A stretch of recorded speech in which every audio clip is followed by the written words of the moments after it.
Good evening, ladies and gentlemen, boys and girls. It is indeed the Doomlink's Life Hunt series, and it's been probably, 10 days, perhaps even longer since I last recorded. We are in Generations Ultimate for the typical reason, which is, I suppose at this point it's becoming a little repetitive for me to explain this, but it is the easiest game for me to record, and so if I'm just, coming home from work, or, I don't really want to put much effort into setting up a Monster Hunter recording, I just jump onto Generations Ultimate, quick setup process, I can pretty much get into hunts almost immediately, and I don't have to worry about it. That is the primary reason for me recording this game at any time. Very occasionally, it's for variety, but it is usually because of convenience. So there you are. On days when I can handle setting up something different, I try to do that, because that way I can more comfortably settle for Generations Ultimate with the knowledge that I haven't been playing Generations Ultimate all that much. But it's usually on a day when I really need to do it, like today. And quite frankly, because I haven't recorded recently, I should be getting myself into gear and actually recording something that takes some effort, but no, actually it works a little differently to that. Because I haven't recorded recently, I have even less energy, so there you are. The beverage today is a beverage that I have never consumed on camera, I should say, and the reason is not because I dislike it in any way, but purely because it is typically green. Now, I can imagine that most of you are already familiar with why a green beverage, or green anything, is less than ideal when I'm recording a video. That is because I use a green screen. What that means is that this is going to have that effect. It's ridiculous. It's just the reality is that, traditionally speaking, this beverage, absinthe, is indeed green. I mean, there are different colours, but I typically drink the green ones, not for any real reason, I don't think. I think it's because it's more like the standard one, which I know that I enjoy, whereas the other colours, perhaps I don't enjoy quite as much. But it's just not that great for recording, because you see, it's not going to take the green colour out and replace it with a clear liquid. It's actually going to show the background, so it's not as clear here, but what it's doing is it's showing the background through my body. So that's rather awkward. The background in this case obviously being Monster Hunter. So, yeah. I do enjoy the beverage though, so I don't really mind pulling it out on what is likely to be the final recording of 2022 for me. I may record tomorrow, we'll see. It is the evening of December 30th as I speak. Depending on how I'm going today and how I'm organising myself, I may actually be able to record during the day tomorrow while I'm preparing for New Year's dinner. But and yes, New Year's dinner, not let's go out and party, etc, etc. No, New Year's dinner, laid back, relaxed, with my partner at home. But yeah, it sort of depends on how much time there is in the day. We'll see.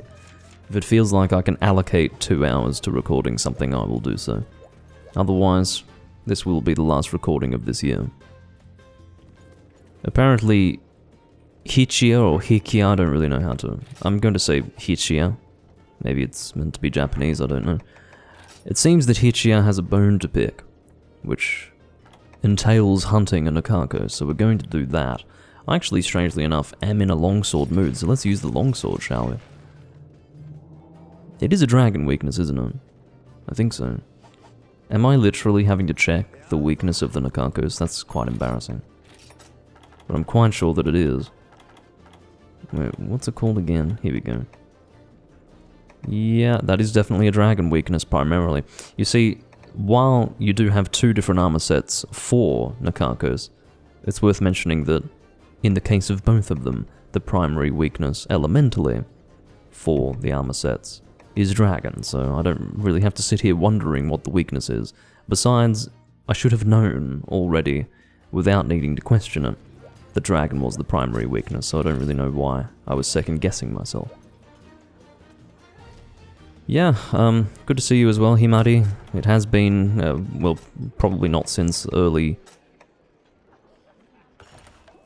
20th of December, which is just stupid. So in other words, the 20th or 21st of December. Not since around that time was I recording, so, you know, Christmas has come and gone. I've been busy, I've been doing things, but I'm sort of back. Yeah, let's say back instead of sort of back. I don't want to freak you all out. But, yeah, I've indeed been quite busy. And I'll try to be less busy, I suppose. That's about the best I can promise you. I'm quite happy to depart with 3, actually, now that I think about it. Also, now that I think about it, I haven't taken a drink yet.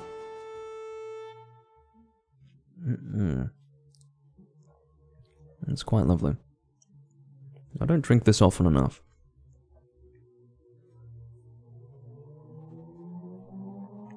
A boon to pick. Oh, for fuck's sake. The agreement was to hunt with 3 people, not depart with 3 and then lose one of them immediately. Okay, this is just ridiculous. So what's happened here is we've lost one of our hunters while we loaded into the quest. Simultaneously, we had a 4th hunter join the room, but you see, because we were already departed on a quest, I can assure you that that 4th hunter is not going to come back. It does actually tell that hunter that we're abandoning, but you see, they may have left. Oh no, Mickey did not actually leave before he could be notified that we were abandoning, so we did it quickly enough. Something that is new to Generations and Generations Ultimate is the fact, and I don't think I've ever mentioned this before, it's not something that people would know unless they played the game, it does notify you if the people in the room who have departed on a quest abandon the quest. A message is written in the chat for those outside of the quest to see, which is a really good thing to introduce, to be honest. It is very helpful. But anyway. Yeah, he's a patient player. Technically more patient than others I've come across in this game. He didn't leave immediately. He waited a few seconds, you see. A few seconds is all it took for him to see that we were abandoning, but sometimes we are not even given as much as a few seconds by people in this community. As for Hichi, no, it was Fyro or Firo, I don't know. He disconnected rather regrettably, but, you know, I'm just glad that it didn't result in the collapsing of the room. Okay, fair enough. Deca has done the Hunsterverse emote Silence Longsword in the chat. I do have to wear that. I have chosen to use the longsword. I can definitely deal with that. Apparently the ration is my priority, not the first aid med. But to be honest, I would be more likely to make use of the ration than the first aid med. I don't think I usually use my first aid meds when I take them, do I? Maybe I do. Maybe I do it subconsciously. I do genuinely wonder now that I think about it. Do I use my first aid meds? I must. I don't have any specific recollection of doing that. But whatever. I'm gonna have to review my previous hunts. I'm having a real hard time hitting this fucking tentacle. This is a little embarrassing. Admittedly, I can't remember the last time I used a longsword against this monster, so I apparently can't even... Alright. You can do your attack, and... Oh no, apparently it tracks very well, so even though... Oh, it's first aid med plus, okay. Now, it begs the question, do I use standard first aid meds in the older games? Because I'm not sure if I do. First aid med plus I'm sure that I make use of, because it is indeed effectively a mega potion, but standard first aid meds, I'm actually not sure about. Maybe I'll just use them without thinking. First aid med plus, however, yeah, I do intentionally make use of those. And consciously do so. Okay, I managed to at least get that attack out. That's the nature of longsword. Just keep swinging until you get your final hit off. It's a brilliant strategy. It involves pressing the R button a whole bunch of times. It's really quite creative, I think you'll agree. See, this is why people deride the longsword and its use. It's not just the fact that people tend to get flinched by it. It's the fact that the strategy is so brainless. Admittedly, you don't have to do that, but the weapon type does incentivize just almost begging the game for that successful contact of the sword against the monster with the final swing, which involves basically awkwardly swinging your weapon at the monster or towards the monster in the hopes that it might actually make contact whilst just playing or pressing the same button over and over again. It's probably the closest thing to hack and slash gameplay that you can experience in Monster Hunter. That is the longsword weapon type. I'm going to use Unhinged Spirit. It's perfectly appropriate to use it at levels before that of Red, but, you know, in my case, I tend to use it at Yellow and Red. Okay, I better get out of that. I'm losing health. I've been boned. Alright, you feel like kicking me, which is charitable of you, but thoroughly unnecessary. I would rather we not lose the DPS of 2 hunters and instead just have the loss of 1 hunter's DPS. Because it's worth mentioning that because I was turning on the spot, I would have broken free from the bone effect immediately. Like pretty much with the same timing as Hichia hitting me. So, as I've mentioned time and time again, it's actually better to leave the person to get themselves out of their conundrum and then continue hitting the monster. It's an unnecessary loss of DPS. I understand that it comes from the right place in terms of, you know, team members supporting other team members, but, you know, it's unnecessary. I wish more people were aware of that. Yes, I have been boned by an Elder Dragon. That is the situation. I do have Unhinged Spirit, and I've sadly barely made use of it. It's a little disappointing. It's my opportunity to engage in Tri-Longsword in 4th gen. Are we hitting the blowhole? Yeah, let's hit the blowhole. You blow hard. Now that's a phrase. Actually, I think it's a word. I think it's a single word. Blow hard. That's a word that I have probably used twice in my life. I think it's rather American.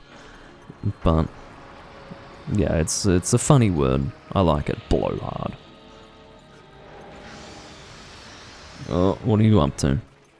I don't like it when your tentacle tenses up like that. I'd be going for the face more, it's just that bloody fog is rather harmful, as I'm sure you're all aware. Don't do that. I knew what was coming.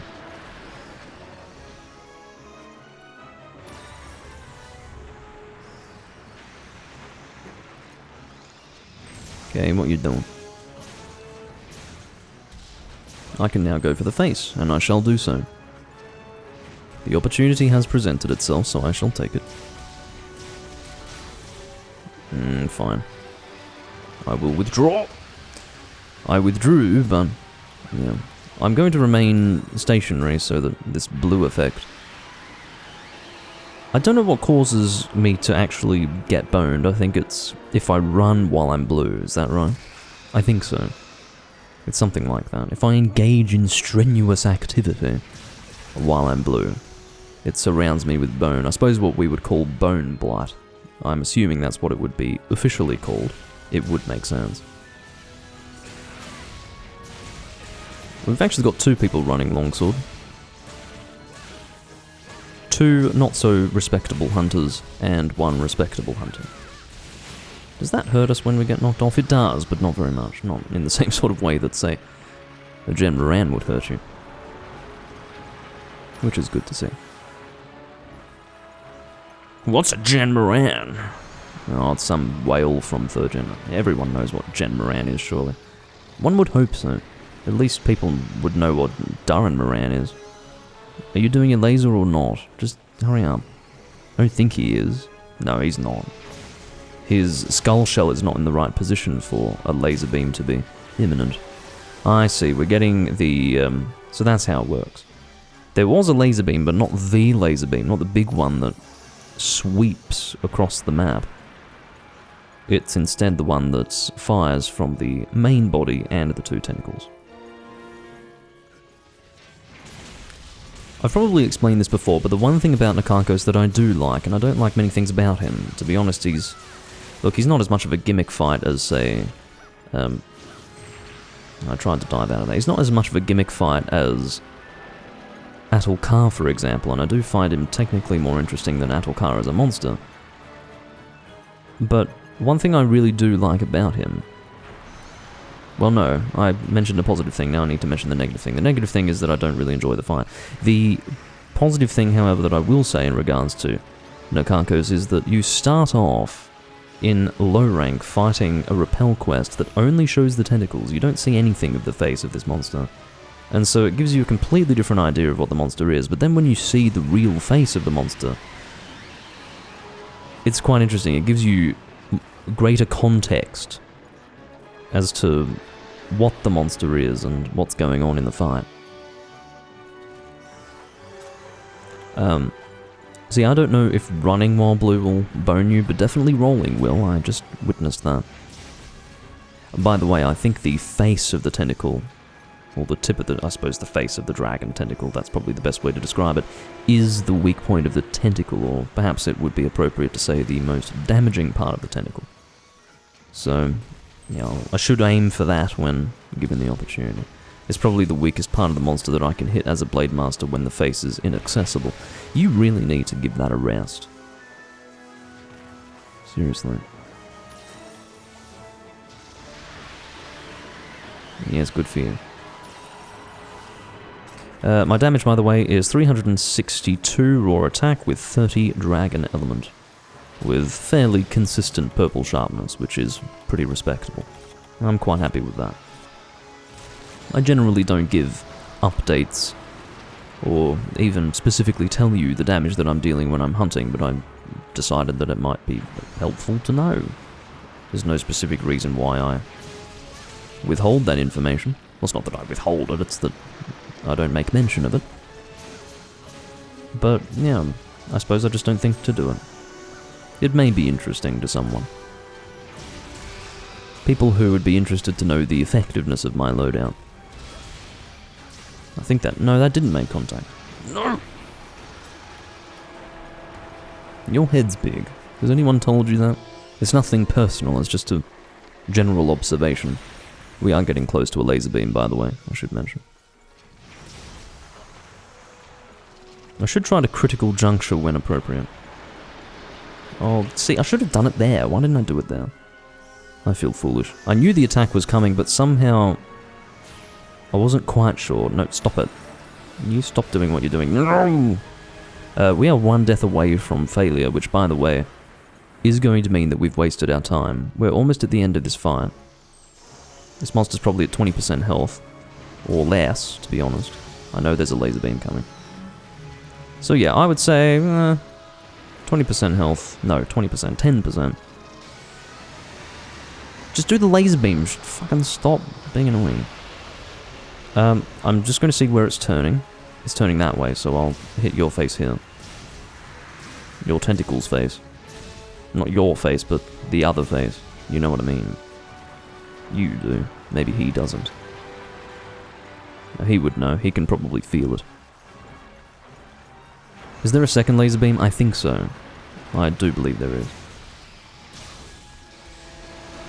What are you up to? Oh, laser beam. Okay, if this one's turning towards me, I really need to get in gear. And not let it sweep into me. Alright, if we survived those two things, and perhaps I shouldn't be saying this for reasons that will become evident, I think because we've survived those two laser beams, there's every likelihood that we will actually succeed. No, I shouldn't be going towards that. And it's dead. Yeah, so I think it's probably appropriate to say maybe 10% health, perhaps even less when he begins doing his laser beam. 20% was a bit unrealistic.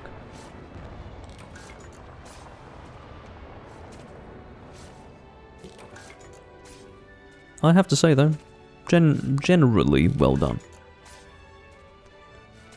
For a full Blade Master team, only 3 of us, fighting a G-rank Elder Dragon, that was a quick kill.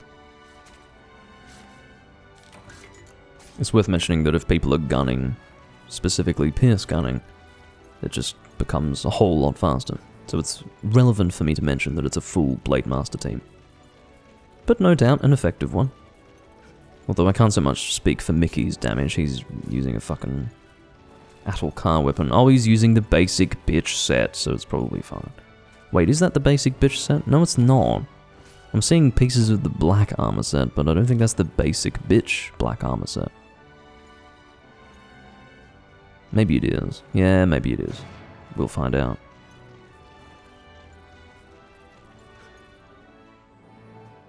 When I say basic bitch armor set, what I mean is that, you know, he saw on Reddit, the best meta greatsword set, and then he set about locating the exact talisman that he needed to make this set. That shit makes me sick. We'll just say sick. But seriously. Oh, Michia left the hub. Well, he's done his quest, so now that's the end. Let's move on. But yeah, I'm just not a fan of people who... Was that also a bone to pick? I don't want to do 2 Nakakos, come on. I respect the fact that you might want to... Well, rather, I respect the fact that you have every right to post the quest that you want to do, but... You know, I just did this quest. It's a bit boring to do it twice in a row. Whether it's for two different people or not, I really don't want to do it, sorry. Ordinarily, I wouldn't join and then leave immediately like that, but... That was my mistake for joining the room before I had technically seen what was on the board. I saw it after I'd finalized my intention to join.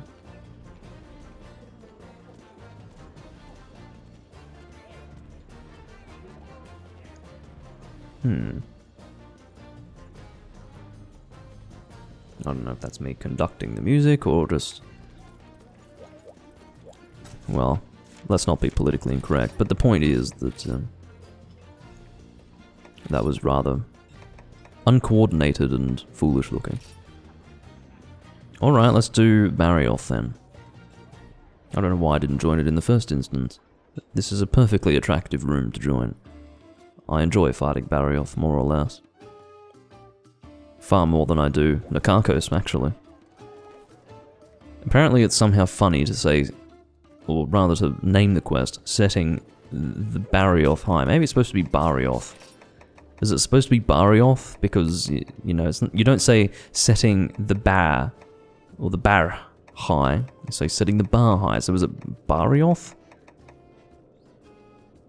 I suppose it is Barioth, isn't it? If you think about it. Because that would be the closest to the Japanese name. I actually can't remember the Japanese name for Barioth, but the point is that BA... in Japanese is not ba, it's ba. So Barioth would actually make a lot more sense than Barioth. I've been saying Barioth my whole life, it feels like. Well, it has been since 2009, so... Oh. Well, no, probably not, more like 2010. Because while Tri did come out in 2009, I don't think I... Well, no, I suppose I wouldn't have been because the English names didn't exist. There you go. Whether I was aware of the Monsters of Tri before the English version came out or not, I wouldn't have been saying Barioth at that time because it had not been translated in English. Well, I'm glad that I just went and investigated that in my own mind. We're all better informed, I'm sure. I don't want to use a hammer, actually. I'm not that masochistic. It's doable, but not enjoyable. You understand what I mean? There is a distinction between something that can be done and something that's enjoyable to do, or not enjoyable to do. Particularly the negative form. That is the most relevant. Well, no, I don't want to use dual blades, that's too obvious. Let's use sword and shield, that's fun. And I'm not going to use a fire sword and shield unless I can... Oh, I could... Okay, maybe we'll use bruising beak. Okay. We'll use bruising beak then. I don't mind. But I need to find my blunt longsword set. I think that's what I mean, or is it blunt? What would I prefer to use? I think blunt dual blades. No, blunt longsword, I think, for sword and shield. Which is to say that the sword that I use for it, you know, the set that I use for sword and shield blunt is my longsword set. So, yeah, I just need to manually change the styles. At this stage, it must be said, I would be getting people saying, Lord, in the chat. In fact, I'd probably have 2 separate people going, Lord, in the chat, plus a shout that would specifically say, let's do this. Fortunately, I don't have any of that, because there's only one guy and he realizes that it's probably unwise to depart with 2 people. It's doable, but again, there is a distinction between something that's doable and something that's enjoyable, or not enjoyable. So, yeah, no. I'd say he's eager though, he's probably on a curfew. He's probably got another 20 minutes to play Monster Hunter before, you know, the military police turn up at the door. Are you still playing video games? I can't, you know, speak in a Chinese accent because that's thoroughly inappropriate and will probably offend people, but you know what I mean. The point is that, you know, he's on a curfew and he might get a little antsy if I don't ready up soon.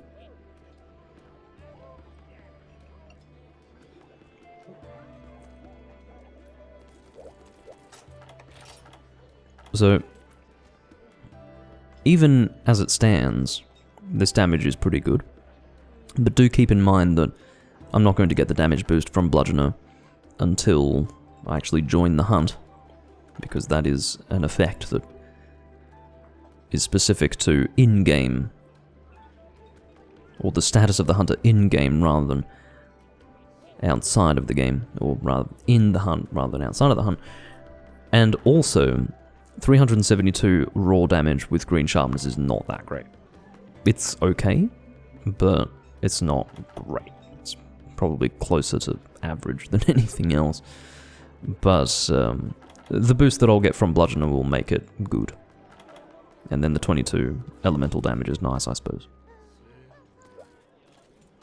But the 22 elemental damage is not going to be as good because it's already low elemental damage, and then I'm not going to get much of an elemental damage boost from my sharpness level either. That's one thing to keep in mind as well. Elemental Bludgeoner loadouts are probably not that good, in theory, because while you do get an increase in raw attack from the Bludgeoner skill, you don't get an increase in elemental damage. And your sharpness influences not just your raw attack, but also elemental attack. So in other words, you're always going to be elementally disadvantaged by using Bludgeoner. Always. Point being that there is no... How do I put it? Trying to think of the word. Just had a mental blank. Forgot the word that I wanted to use. Oh, 988 and 999. But yeah, there is no compensation. That's the word that I wanted. There is no compensation for your lack of sharpness by way of Bludgeoner when it comes to element. Only when it comes to raw damage. Well, this is definitely appropriate for 3 people to handle if you're going to use that loadout. What are we hunting again? Barioth? Yeah, that'll be fine. I mean, quite frankly, Pierce is a bit awkward against Barioth, but as I've come to realize, even monsters that aren't that great for Pierce shot, like the Pierce shot time, they still get completely decimated. Because Capcom don't give a fuck. That's the that's the situation. Capcom do not give a fuck. Pierce has been ridiculously powerful for the entire series. Ridiculously powerful. To the point where most gunners will only use Pierce. How do we address that? I know.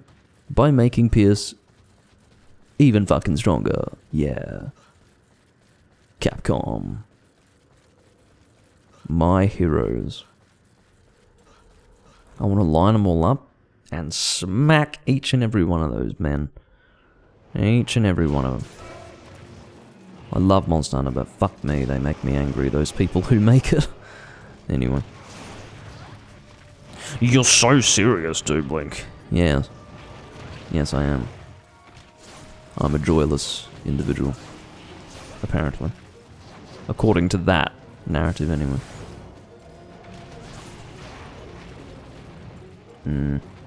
Oh yeah, an update on my damage. 409. Much better. The reason why it does not take effect outside of the hunt is precisely because sharpness literally does not exist outside of the hunt. Any damage bonus from sharpness, or the mere existence of sharpness, I should say, I mean, the damage bonus of sharpness is usually only present in the back end, first and foremost, and second of all, it will only be apparent when damage is dealt, but second of all, the actual existence of sharpness as anything, well, it's not there. It's simply not there outside of the hunt, except as a visual indicator in the weapon stats. I knew what was coming, so I raised my shield. Chaos Oil is ready to go. We've already got a death, by the way. The Pierce Gunner apparently doesn't know how to gun, which fails to inspire confidence. But don't worry, they're dealing lots of damage. They can just randomly run around and shoot and kill the thing. Maybe. Depends how effective they are at doing that. Look at the... I fucking hope you've got shot booster, mate. I really do. Absolutely no sense of critical distance. Can you imagine having a skill that largely eliminates critical distance as far as being too far from the monster is concerned? What a joke. I actually don't know if it eliminates it or if it just reduces it. Maybe up to a point it eliminates it, but then if you're shooting from the other side of the map, maybe it's still going to be unhelpful to do that with shot booster. But anyway, like, I don't get into the nitty-gritty of the game's mathematics generally, because then I start to, you know, nod off. But seriously, shot booster in concept is just sad. I happen to use it because I find that it's too good of a skill to pass up. But I do, in spite of that, try to remain within critical distance. I don't equip the shot booster skill and then just shoot from wherever. The reality is that in games where shot booster doesn't exist, I do occasionally, just for the sake of taking opportunities, will shoot outside of critical distance just because it feels better to take the opportunity outside of critical distance than not take it at all, because I can calculate that in the time that it would take for me to get within critical distance, I would in fact lose my opportunity altogether. With that taken into consideration, I find it helpful to use shot booster. I do not, however, find it appropriate to make use of shot booster like this guy is doing it, by pretty much constantly shooting outside of critical distance, because he either can or just, you know, has no concept of it anyway. Maybe he just doesn't know. And he's just seen that people use shot booster. He may not even have shot booster. I've not even confirmed whether he's got it or not. But him not having it would pretty much... well, let's put it this way. It would be embarrassing, at the very least. This guy whose name is representative of sleeping and the idea of sleeping, the act of sleeping, was at that time at very low health, but it took me such a long time to actually get that out that it was no longer relevant by the time I finished the sentence.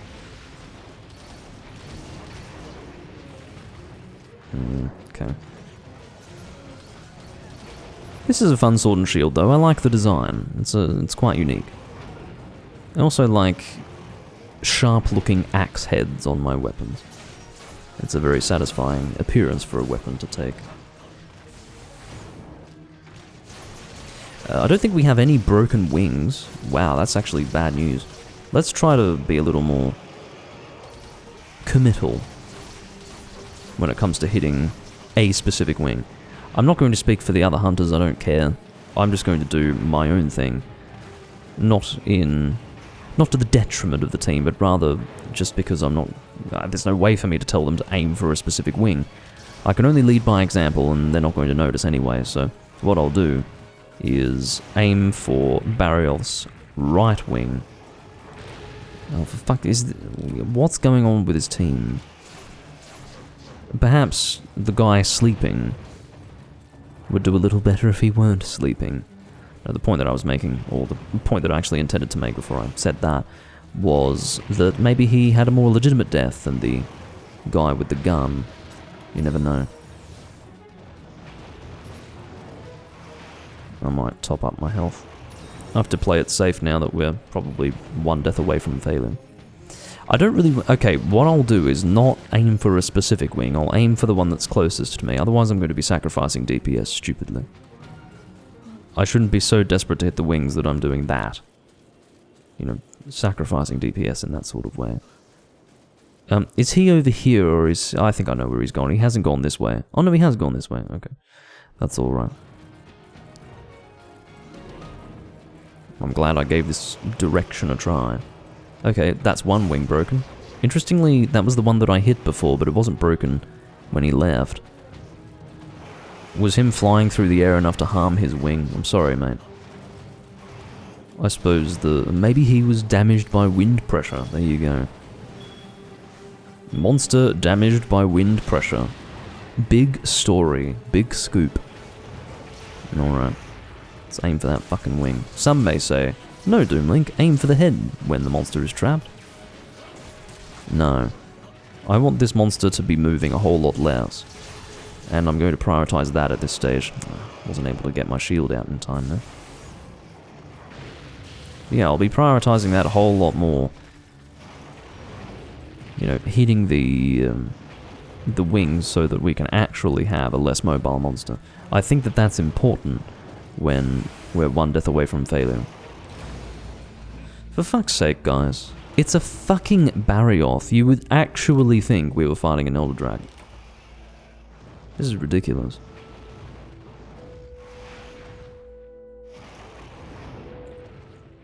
It's alright. I'm at a point in the game now where I don't have to worry about HRP, and successful hunts are just generally not as significant at this stage. But still, I do feel that that was a waste of my time. I'm happy to do another quest, but not the same quest. That doesn't mean he's obliged to post a different one, it just means that as a rather prosaic and factual matter, I'm not going to be joining up and departing on that again. So, goodbye. Zupidong, that's a fucking name. Zupidong. That sounds like a very fast-running Chinese village man. Or villager, I suppose we could say. Trafalgar. Okay. Blizzard Blower.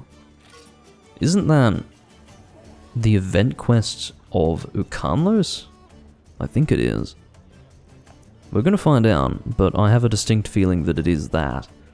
And it's a hard quest. It's a lot harder than anything we've done so far in this recording, so... No, Blizzard Blower, sorry, is Kushala Daura. That's right. Oh, sorry. I was a little slow in joining, wasn't I? Blizzard Blower, yeah. I can't remember the name of the Ukanlos event quest. If I could remember it, I would not have seen the quest name Blizzard Blower and thought it to be Ukanlos. Will, Hush, and... I don't know. Something along those lines. I think I saw 007 as well. I don't know if this guy's 45 or what's going on, but... yeah, who puts 007 in their name anymore? That almost predates the modern internet, putting 007 in your name. Crystalbeard G1 capture. Well, it is a G rank deviant, So despite it being a capture quest, which I never enjoy embarking upon, I will make a compromise because it's a G rank deviant, as opposed to a high rank one. High rank ones are just not even on the table. I will flatly refuse to join those quests and leave the room. But fortunately, this is something that I can countenance, and furthermore, the other options are far from abundant. Or the existence of other options is fairly limited, we'll say. Crystal Beard, let's bring Pierce Water? I hope these guys can possibly wait for me. Player 2 still hasn't readied up, so that's a good thing. Crystal Beard, do I have his armor? Crystal Beard, please. Please. I'm just going to assume water. If it's not the primary weakness, then I'm sorry. I can only go based on my best assumption. And at that stage, it is water. So, Pierce Water, which I believe is the Drothdymian. I'm going to check to say, oh, it's level 4.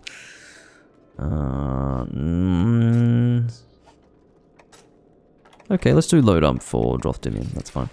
I can go to the level 3 or the level 4, depending on the scenario. This is how it works. If I'm in a situation where I'm charging my bow and I can immediately shoot, based on those circumstances, then I will settle for level 3, quite rightly.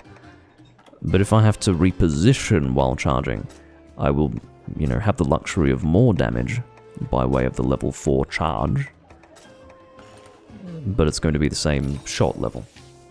In other words, while the shot level is the same, the charge level is still relevant in terms of damage dealt.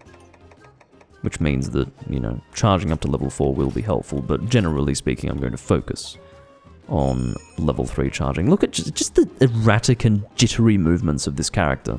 You can see the impatience. The impatience is literally manifesting in the in-game character, and then the speed at which this guy departed.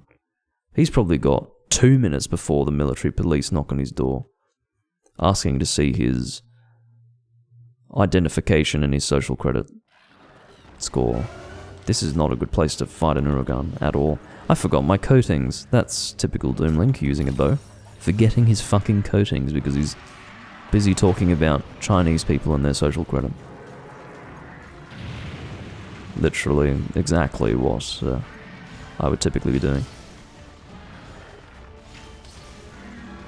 You keep away from me, mister.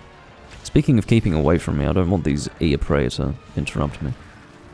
You're running into a wall. Remember when I said that this is not a good place to hunt an Uragan? That would be one such reason. Literally, the area is too small. Oh, for fuck's sake.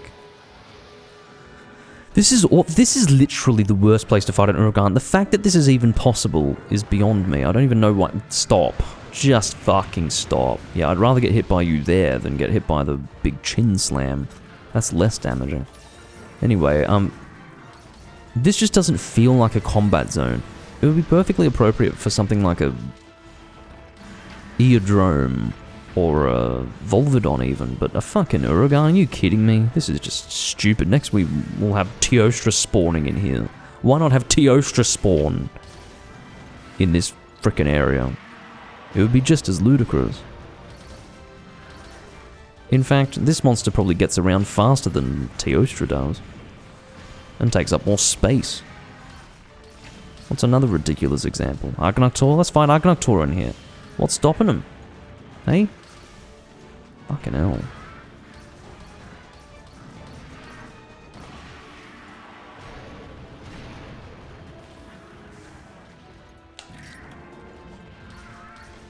Just get on the ground. This is the police. Get on the ground. Now. I have no need to use tactical retreat at this stage. But I shall make use of triple volley. That's actually quite helpful. It's good damage. Perhaps not triple volley too. Look at you going for the... Well, actually, sorry. That's absurd. That's not something to criticize. That's perfectly appropriate and worthwhile. The reason why I was criticizing it was because I actually entirely forgot. Oh, you're going for the capture. That's good of you to do. I should be instead dealing damage. We don't need 3 people throwing tranks, you fuckwit. God. I mean, I suppose I can't really call him a fuckwit when I was also doing it, but quite frankly, that makes him considerably more stupid and unaware than I am. For him to be one of 3 people fucking throwing tranks, one of 2 is somewhat appropriate. I don't know what that guy's doing. It turns out that he was committed to actually being the tranking guy. Some people aren't that careful, but he was. And I suppose I should have counted on that. But the 3rd guy, he was like, "Whoa, what's going on? I'm throwing a trank. I'm a gunner. I am literally incapable of perceiving and observing a situation. My name is XGJ007 from China. China number 1. Alright. What's going on? Cool. For some reason I thought triple volley was recharged, but that's just tactical retreat being read. That was very cinematic, but entirely ineffectual. Doomlink to a random jump arrow shot like that. Speaking of being ineffectual, my lack of coatings is really not good. It's not good at all. In fact, that's why I was a little overconfident of the team to be going for tranks at this stage. And I'm included in that evaluation because I was going for tranks also, but, you know, quite frankly, my damage is pretty bad. I'm not contributing as much as I should be. The thing is, bow is not that great, even with tranks, it must be said. How did all of that just end up shooting into the ground? I don't even have an explanation. This is why capture quests fucking suck, man. They fucking suck. They are stupid. You're spending all this time trying to go for captures, because at the end of the day, no one brings Capture Guru anymore. That's such a 2nd gen thing. Or I guess the first 3 generations of Monster. That's such a first 3 generations of Monster Hunter thing to do. You don't really have it happen as much in 4th generation, or at the very least, you don't see it done as often. I have a Capture Guru set in 4 Ultimate. I used to have one in 3 Ultimate, but not anymore. I had one in Tri. And, Portable 3rd, actually, no. I mean, in my original... Or on my original character, yes, I did have one in Portable 3rd, but my current one, no. And my current one is well and truly endgame, so... I basically got all the sets that I would ever want to make. I should make a fucking capture set. One of the good things about Portable 3rd is that you do have a lot of armor set slots, so I should make a Capture Guru set in Portable 3rd.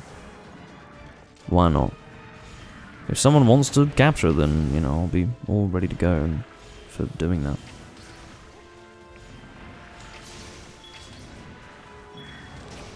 And he's captured. Wow. I don't think I've ever seen so many tranks go out in one fucking hunt. That was incredible. Quite frankly, it's better to be overly cautious than to be the opposite of that. To just be totally unaware of the fact that there is a risk of accidentally killing the monster.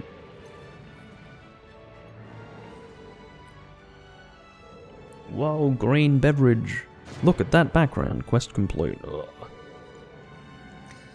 Not that my face is in the way of a quest complete, but maybe you'd see more of it if I covered my face with my beverage.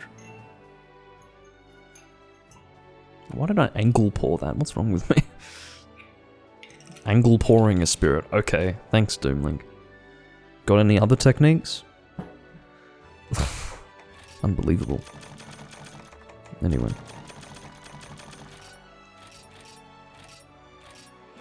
That was a gold, not a gold crown, sorry, a silver crown large.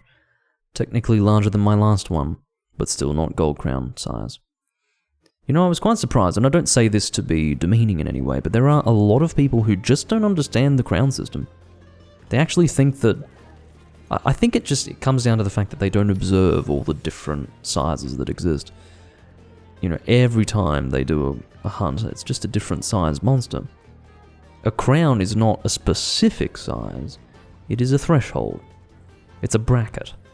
You know, something will be eligible for silver crown size once you cross a certain threshold, and the same is the case for gold crown. There's not a set size for those crowns, but, you know, I've talked to a lot of people. Ethan was one, there was another guy that I talked to recently about that as well.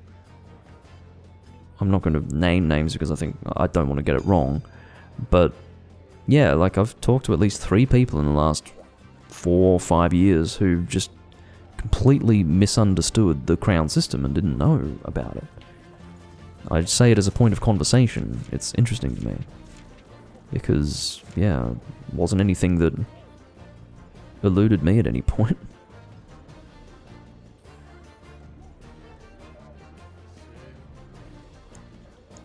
Alright. Because this is, ladies and gentlemen, a high-rank deviant, I'm not going to remain in the room. That's the way I do things. Tyrant, Izanagi, and Tensa. Okay. I don't know what they're doing, but I will find out soon, no doubt.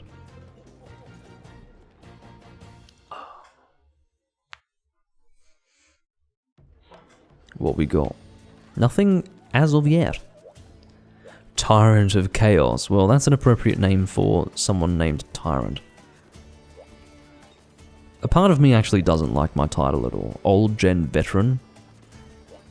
Because to be honest, when I made that title, I didn't do it with the intention of, like, trying to flaunt the fact that I played the older games, but now that I look at it, it looks a little bit self-congratulatory and just a bit awkward. Anyway, it just, yeah, it doesn't come across as all that humble, does it? Anyway.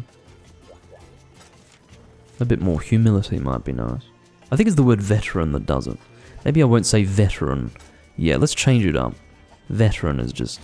I suppose what it was I was going through all the different words and you see veteran, it's like, well, yeah, that would describe me, but how about commando? Yeah. Commando. Who killed Captain Alex?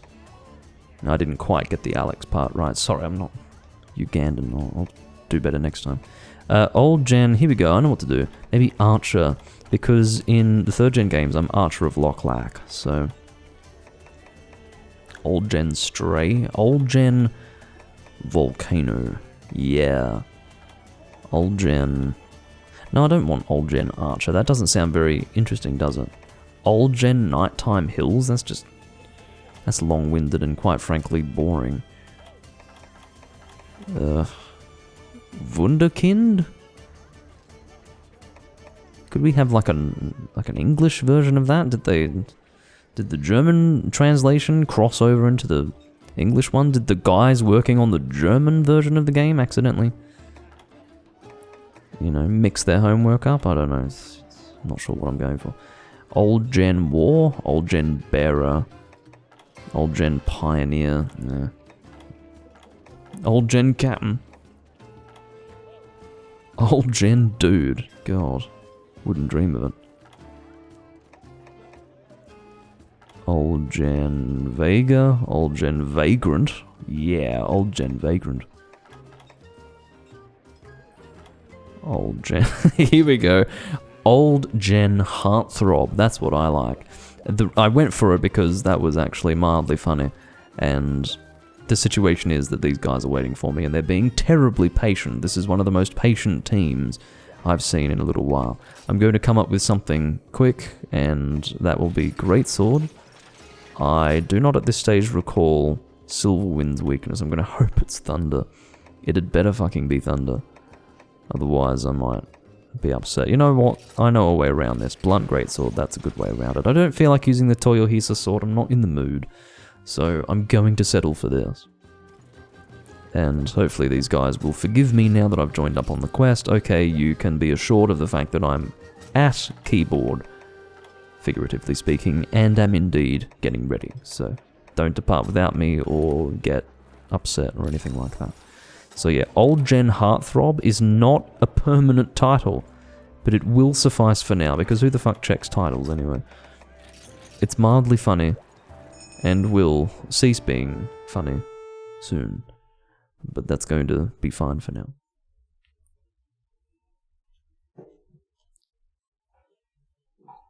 Oh, goodness. Off we go. I did intend, by the way, to eat for insurance, because this should be a one faint quest. This is G4 Silverwind. There's only one Silverwind there. And I'm just going to assume that we actually do not have anyone who has consumed food for insurance. So, you're supposed to say eaten for insurance, but I decided to be a little bit more long-winded about it.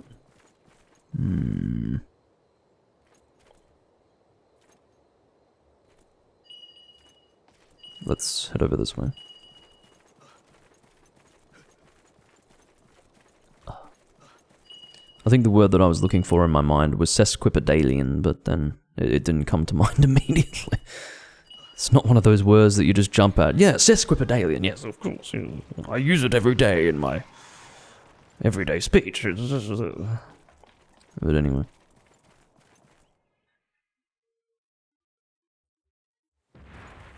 At any rate. Izanagi.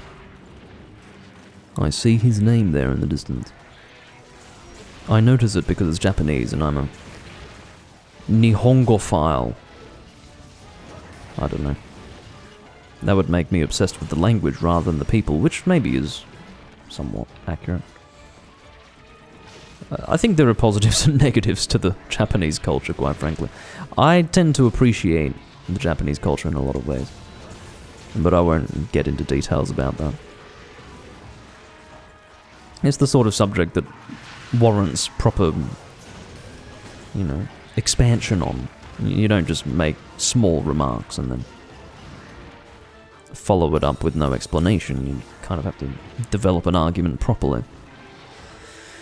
But anyway, you probably get where I'm coming from anyway.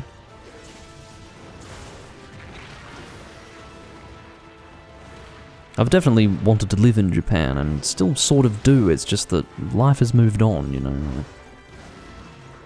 I just... Yeah. The thing is, life moves on. Sometimes a convenient thought years ago is no longer sensible in the future, as life goes on, as I say. So... It doesn't mean I'll never move to Japan in the future, it just means it's really not anything I'm going to do, even in the next 5 years. Or perhaps even 10 years, but yeah.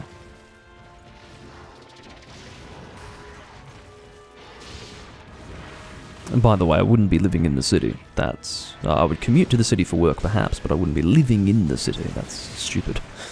And not at all attractive. Some people seem to do that, and that's not a good idea. At all. I don't know who imagined that that was a good idea in a country where the train system is as good as it is. So, yeah, don't do that. Bad idea. I feel like maybe some people are just used to not having to commute to work. I live in Sydney, that's normal. You fucking commute, it's just what it is. So... Quite frankly... I wouldn't be opposed to that. You get things done on the train anyway, don't you? Well, ideally. I actually thought I was going to successfully roll that. I'm assuming it's because of the nature of the Silverwind's attack style. The hitbox was actually extended beyond what it would have otherwise been if this were a normal Nagakuga. That is my assumption. Moonbreaker. Always a good thing to have charged, but I don't know if I'm going to have the opportunity to get it off. I'm going to try to do it now. Yes, that was good timing. Now, keeping in mind, by the way, that we really don't have any room for failure whatsoever. Nobody can die. Oh, I see. That's why the life powder from teammates have been so... or life powders from teammates have been so... constant and on the ball.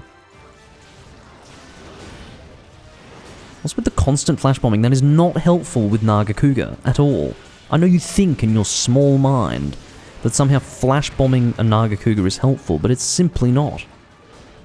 There is no benefit to it. It makes the monster less predictable. That's all it does. It doesn't slow them down.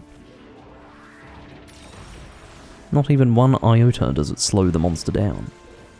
just causes them to attack all over the place, and that is helpful to literally no one.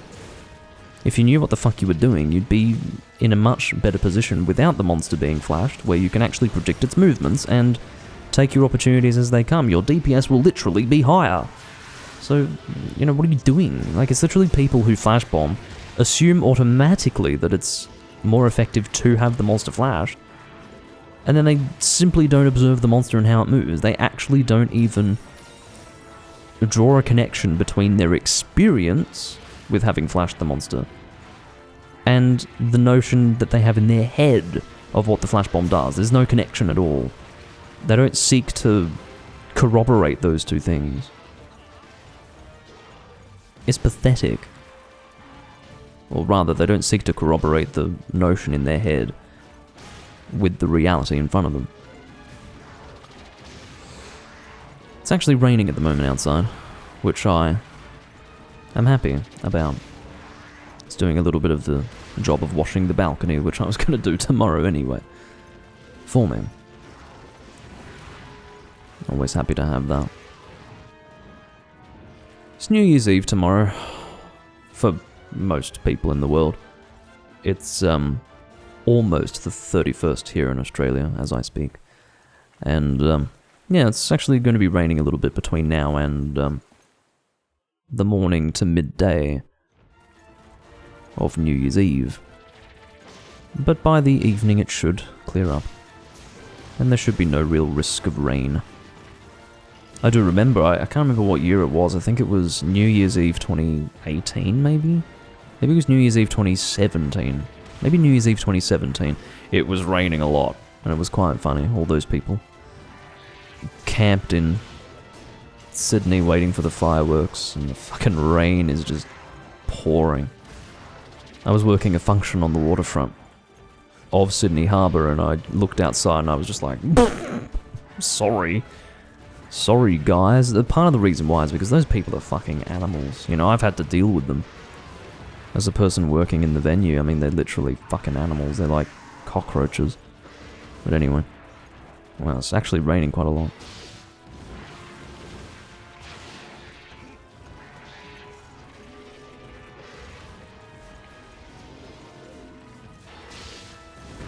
Ow.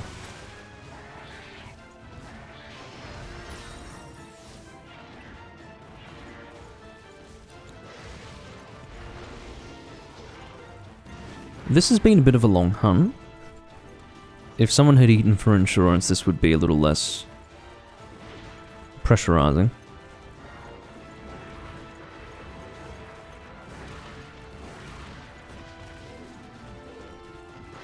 I see. That's always good to hear, Waifu Hunter. I'm happy to be informing you in this sort of way. Oh, come on! The time it took for you to get up off the ground and then jump somewhere else was so short. I genuinely thought that I was going to be able to get that level 3 charge off, but yeah, oh, that was incredible. Did you see that break? That was in mid-attack. And then he was actually airborne when that broke off him. That was impressive. I will be staying at yellow sharpness for fairly obvious reasons. Can I get a level 1? Can I get it? I'll get a level 2 actually, if you don't mind, Nug Cougar. If you don't fucking mind. What are you doing?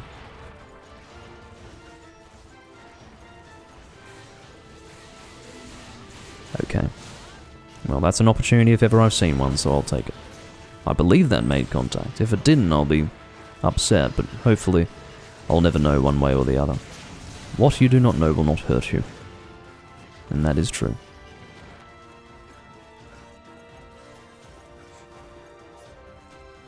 Alright. Pursue the beast. Indeed.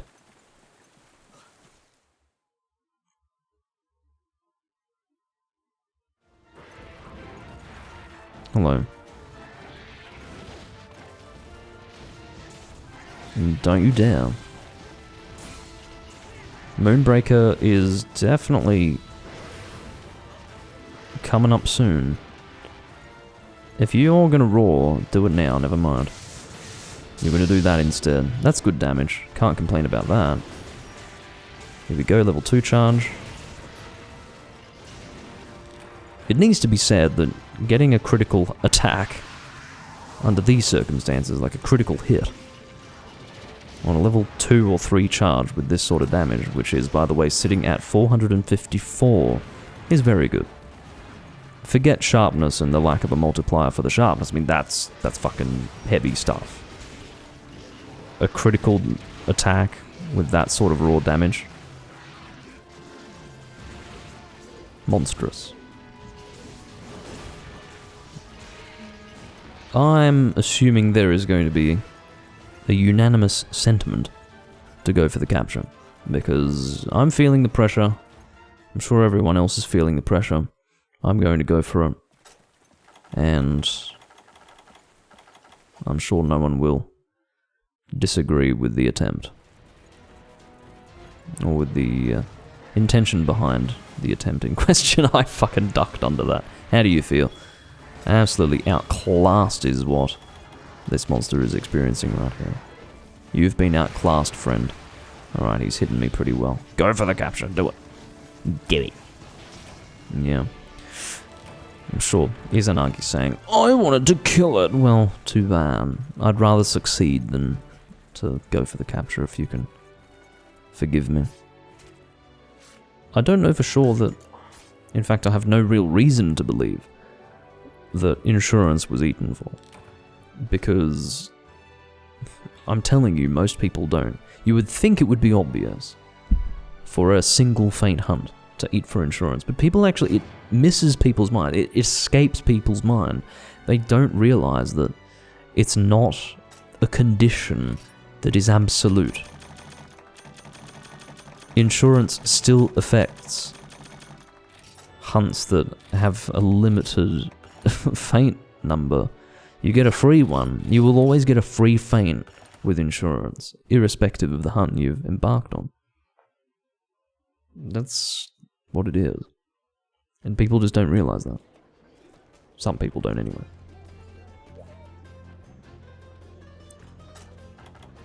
There were 2 people running a cantle. Critical boost, fair enough. Not a bad combination with an Acantor weapon, actually. Acantor gang, yeah, you're not wrong. He was aware of it. I'm cooler though because I'm using a greatsword. And you're using a longsword. Anyone else using a Acantor? Nope, it's just you and me. You know, 2 people cannot form a gang. Well, perhaps they can. Maybe 2 people can form a gang. But, for now I would like to be called a pair. A duo. Maybe even a duet. But not a gang, that sounds little. Sounds like a form of embellishment. Not quite representative of the reality. Which is that we are merely 2 hunters. No gang to speak of.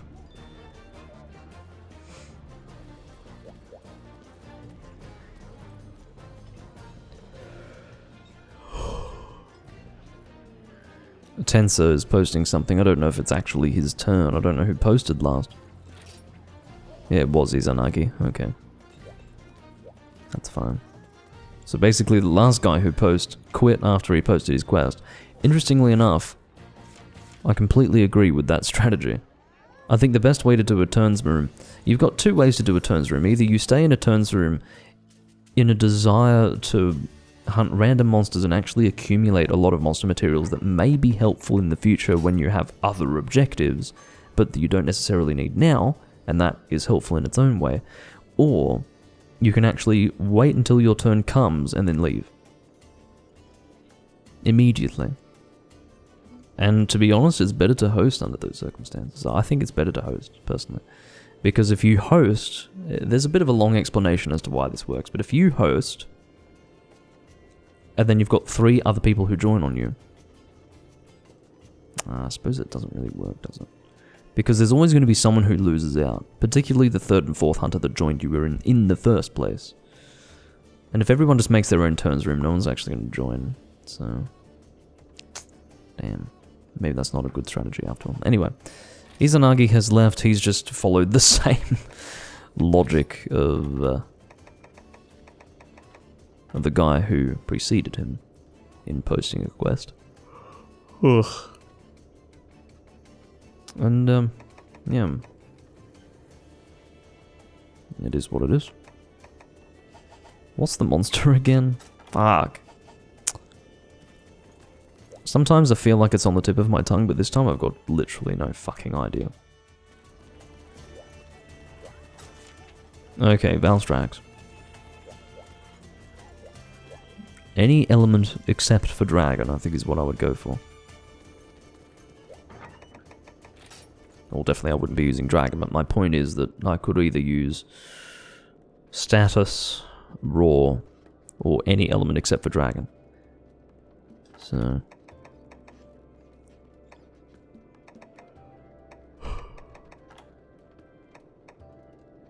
Alright, we'll use Gunlance. Elemental Gunlance.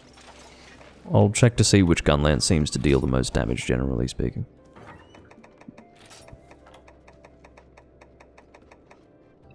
So we've got 320, 48.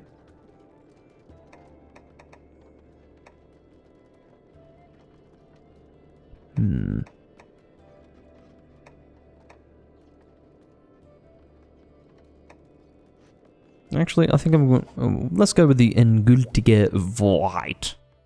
Endgültige Wahrheit. Yeah. Sounds very German, doesn't it? It's because it is. And I sound very German, because I am. Oh. No, I'm definitely not German, and I think that much is clear. I think you can get one look at me and realise that I'm not German. I don't look very German, and quite frankly, I don't sound it either. I'm very English. Well, my family is from the British Isles, but... yes.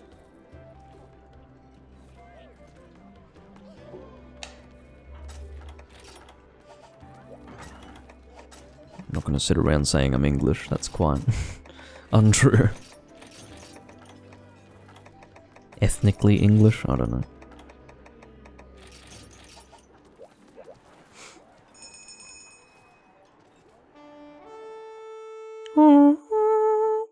Scales of Justice. Injured Merchant is our client. So I was on my way to hunt up a shipment. What do you mean hunt up a shipment? What kind of phrase is that? Hunt up a shipment.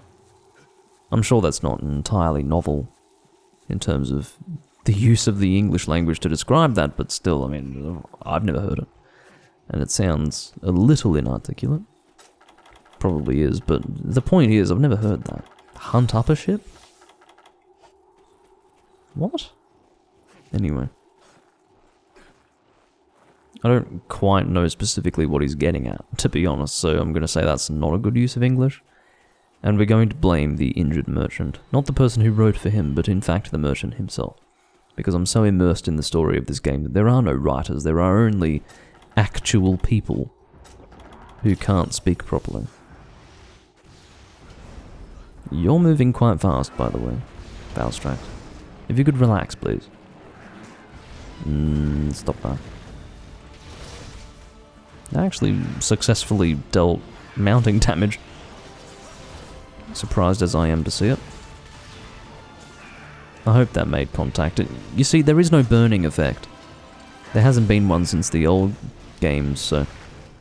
When you don't have a burning effect on the monster, it doesn't mark the position where you've actually made contact with them. Which means that, simultaneously, there is no perfect confirmation of you having made contact with a shelling attack of your gunlance. Which I fucking hate. I think that's dumb. Imagine going backwards. Can you imagine going backwards when it comes to something like that? Imagine having a perfectly good system and then saying, no! We don't like that. We don't like hunters being able to see if they've actually made contact with their gunlance shot. That's weird. Why would we want them to be able to see that? We're Capcom. We are demonstrably illogical. And that's Capcom's position.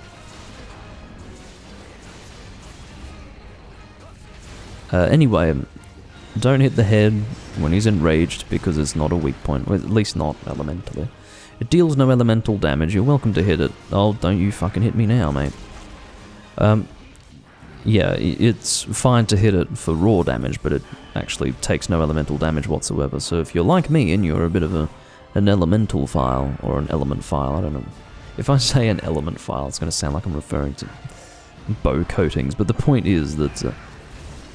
well, no, actually, that would sound more like a switch axe than a bow. My point is, or even a charge blade, but my point is to try and actually articulate what I'm saying.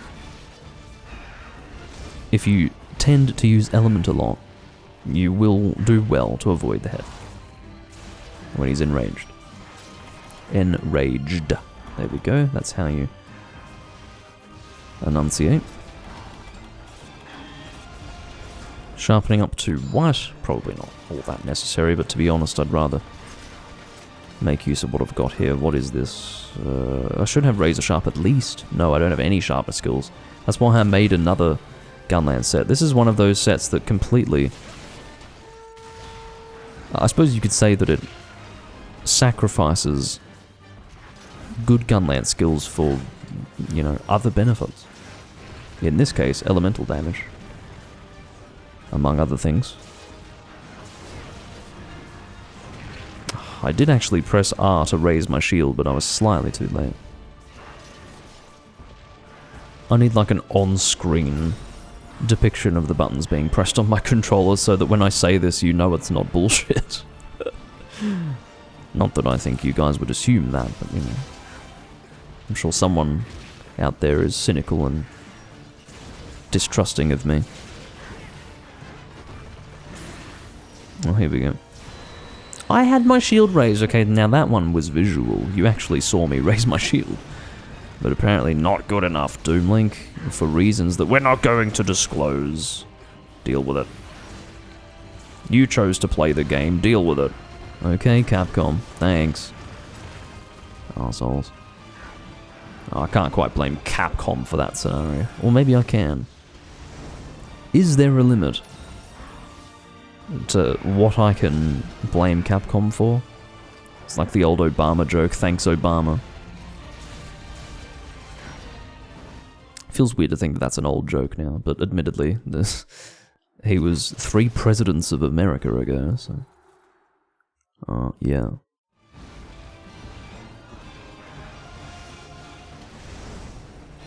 Which is to say he is the 3rd, including this one, in case anyone needed a little history lesson on that.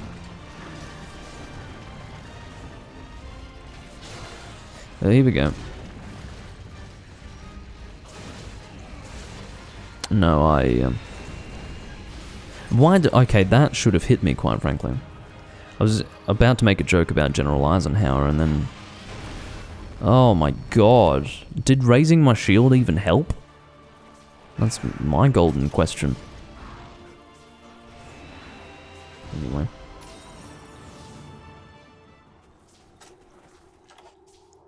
My guess is that it fucking didn't. There's a lot of damage. And I was thrown backwards through the air by that attack. Which I don't think is possible if something's made contact with your shield. Should just knock you backwards, but I was actually thrust into the air.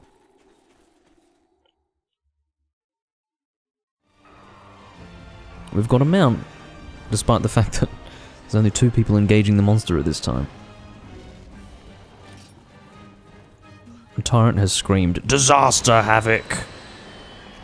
Which, I mean, is not a sentence, nor even a coherent phrase, but he has expressed it in forceful terms, and quite frankly, good for him. I haven't been doing Wyvern Fire, I realise this. It's just my typical inability to commit to the functionality of the the Gunlance weapon type. I do commit to the functionality of the greatsword weapon type. That involves, you know, charging your blade to level 3, which is incidentally very important. But as for Wyvern Fires with gun lance. In this particular game, no, not really. Not really. Riley has an auto shout, which is anime in all caps, which is making me physically cringe internally, but not externally. Which is why you didn't get a physical reaction to visually perceive. Okay, whatever. What are you doing? I need to drink a hot drink. It's cold out here. There's snow and stuff. It must be sub-zero temperatures up here. God damn it. I don't even have a furry hat. No, don't do that. His turnaround attack is quite nasty. It's considerably less fair than the Elatrion Claw attack, the Dragon Claw attack. Waifu Hunter makes a good point. A very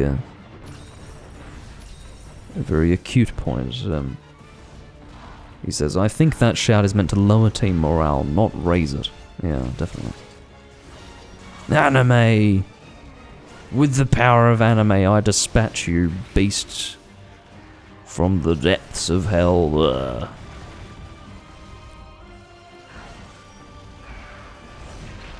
Want to see my Naruto tattoo, guys? It's Kakashi with his mask sort of down, showing his scar and his Sharingan. Yeah. Just to make it a little more cringy, I specifically avoid Japanese pronunciations. I hope that was tasty. Delicious. Did I ever have a weeb phase? What? There is a... Okay. No. To start with, no. What's a weeb phase? Because, you see, this meaning has changed. This meaning has changed deeply. So weeaboo just used to be a derogatory term to refer to people who watch anime who get really serious about the Japanese language. This is going back to, I don't know, 2007, 2008. And, you know, I was never that. I was somewhat familiar with the language, but didn't know much about it when I was younger. I was used to the language, but hadn't really absorbed much of the detail of it, so I never pretended to speak the language as if I knew it, whilst effectively not knowing it, which is sort of the weeaboo essence. And then furthermore, I never had that cringy stage where I was, you know, I'm not sure, pretending to be an anime character in other video games? I don't know. Whatever you mean by that specifically, no, I never had a phase like that. I had different phases of interest. I mean, I was into Sonic X when I was younger, admittedly, like back when that was airing. And, you know, I was a big fan of Tails from that specific period of Sonic. But, you know, I wasn't utterly obsessed, like pretending to be Tails or anything like that. I did have a friend who did do that, which was a little awkward. And I'm not going to go into details about that, but, you know, I never had a weird phase like that. I was always too much of a realist, and we've been over this. I've had discussions with Ethan about it. On stream.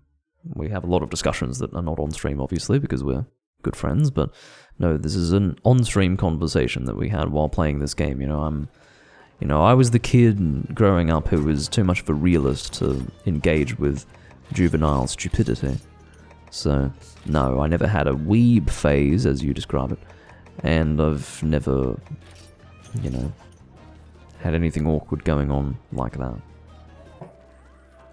Okay, so this recording is intended to be tacked on to the end of the previous recording, or perhaps somewhere in the middle of the previous recording, to create two parts.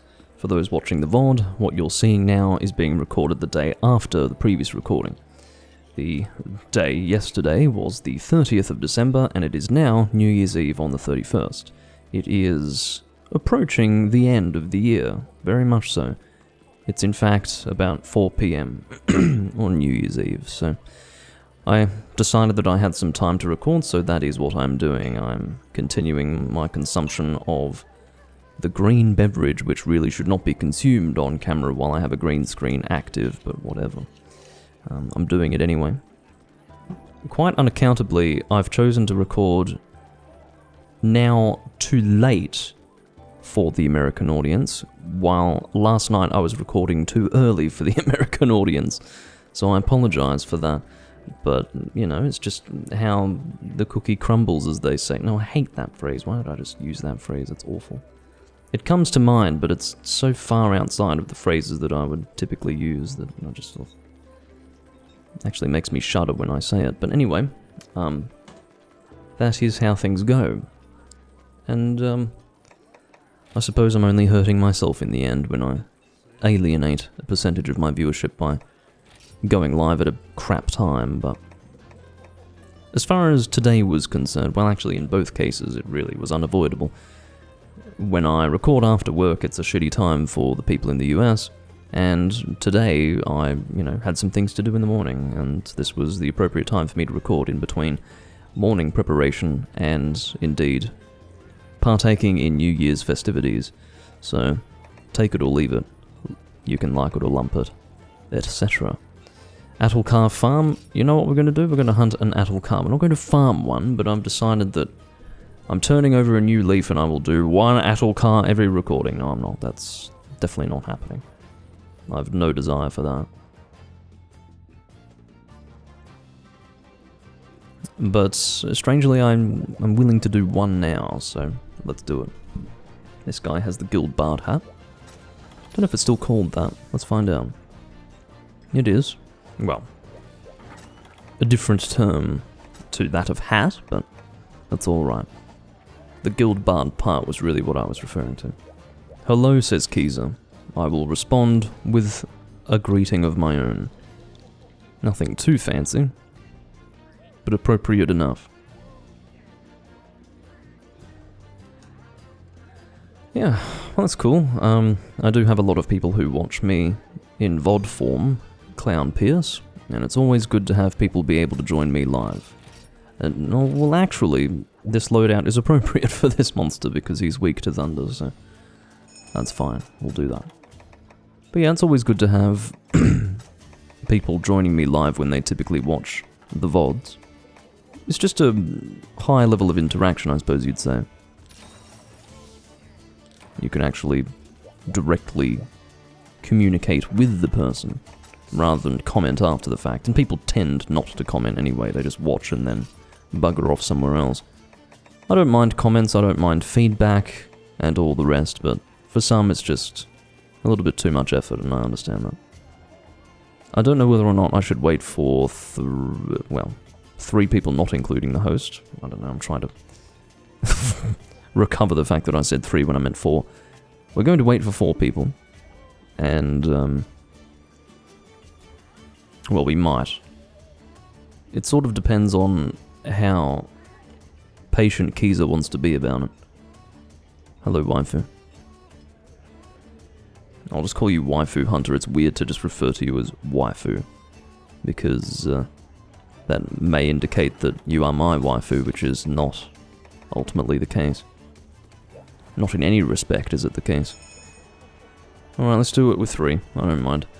Keezer's using the ancient weapon, but not turned into anything. It remains ancient and fully upgraded, which in this game is okay. It's not like you could do that in previous games anyway, but in this game where Bludgeoner exists and Bitter Affinity exists, that's not too bad. Although I do think that Bitter Affinity is not as good as you might think it is. It's okay. Look, if you've got -70 affinity, I actually don't think Bitter Affinity is that good. It will definitely make the weapon better than it would be without it, but it's not necessarily great on its own if you've got a weapon with ridiculously high affinity. Or high negative affinity, that is to say. I could be wrong, but someone who knows about these things much better than I do, more or less, explained it to me. And that was the conclusion that he had drawn. So, Or perhaps it was the conclusion I had drawn based on his explanation on how bitter affinity worked. I can't remember. It was some years ago.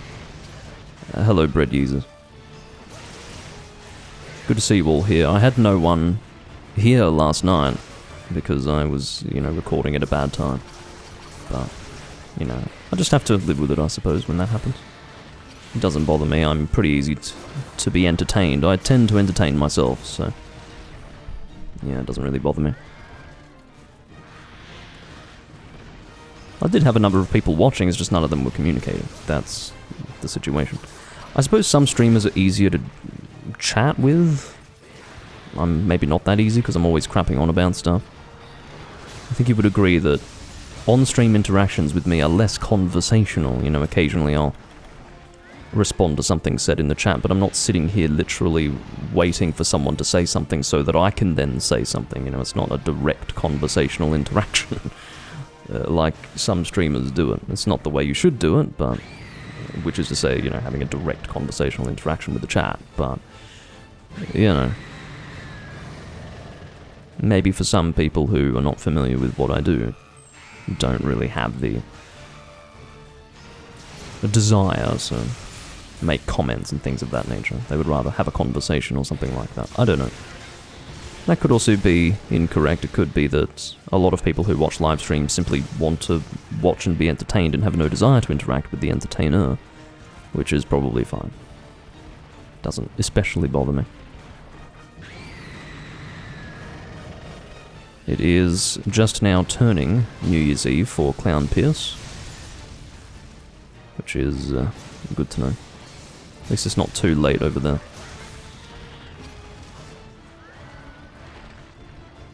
I think for some people in the world it's very late.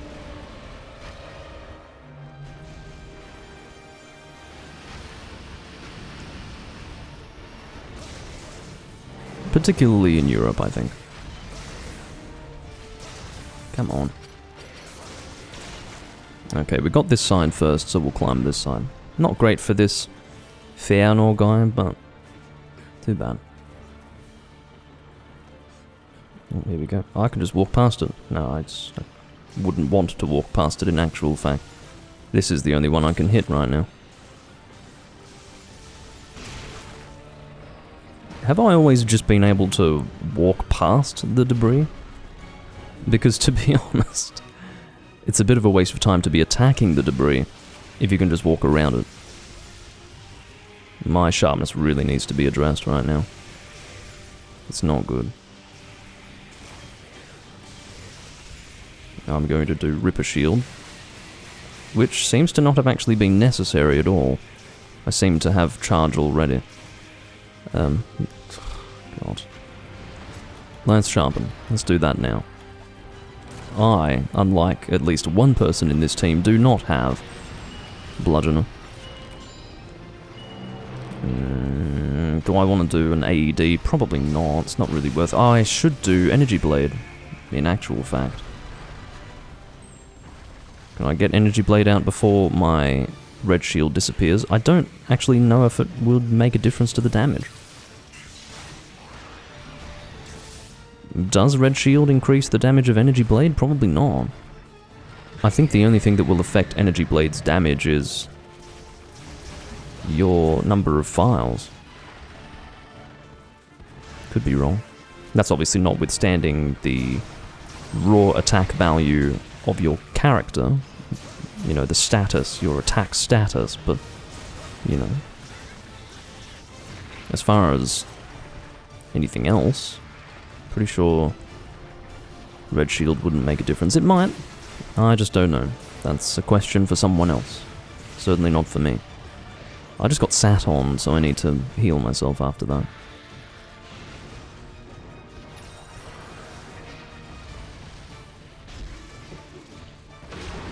While those of you in the Northern Hemisphere are currently enduring winter, I'm enduring summer. That's why it's fucking hot right here. In the place where I live and reside. I'm not a huge fan of it. But, I did see some argument along the lines of, you people in the Northern Hemisphere have shit Christmases because we can have Christmas at the beach and things like that.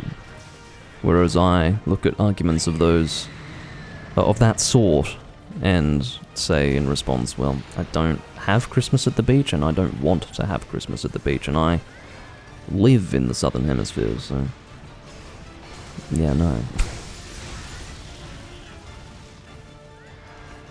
But still, I think being cooped up inside is not necessarily the best way to spend Christmas. Maybe it is for some people. I don't necessarily mean you have to go and have a picnic, I just mean it's nice to, if you've got a house, sit on the balcony, if you're, it's just nice for it to be a daytime, semi-outdoors experience, I would say, but whatever. Everyone's got their own opinion on it. Whereas for others, Christmas can only be when it's cold. They go hand in hand.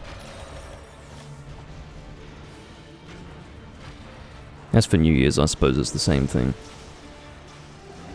We have outdoor New Year's celebrations. Very outdoor New Year's celebrations. I'll be mostly inside/outside, well, on the balcony. I'm just walking around it. I don't have any time for, okay, maybe I have to fucking walk around this way. No, what are you doing? Oh, I saw that you were making an attempt to get around that. That didn't work out very well for you in the end. And I apologize for encouraging you to do that, in all honesty. I'm not going to use Ripper Shield there, although it would be convenient. Where I'd really like to use it, to be honest, is... Come on, do it. I really wanted to use it on the weak point up there, just for the damage of it. This will have to do. I actually don't know how much damage attacking this rubble does to the monster. I do wonder these things. I'll save Energy Blade for a little bit later. You know what I'll actually do? I'll increase my number of files now. Oh, for fuck's sake, could you not do that? My concern, obviously, is that I won't be able to get my Energy Blade out if I get up there to hit the weak point. Because if I'm attacking alongside a teammate, and then that thing is broken, my Energy Blade may be interrupted before I can even make use of it, which would be really bad. We'll see how things go. Fëanor is attacking Atulkar's right leg. Or the machine's right leg. Yes, I am streaming Generations Ultimate again. This is intended to be tacked on to the previous recording, so... What the fuck was that? Alright, shall I do... I can't fucking see where I am. I'm not doing that. Yeah, see what I mean? That was the danger.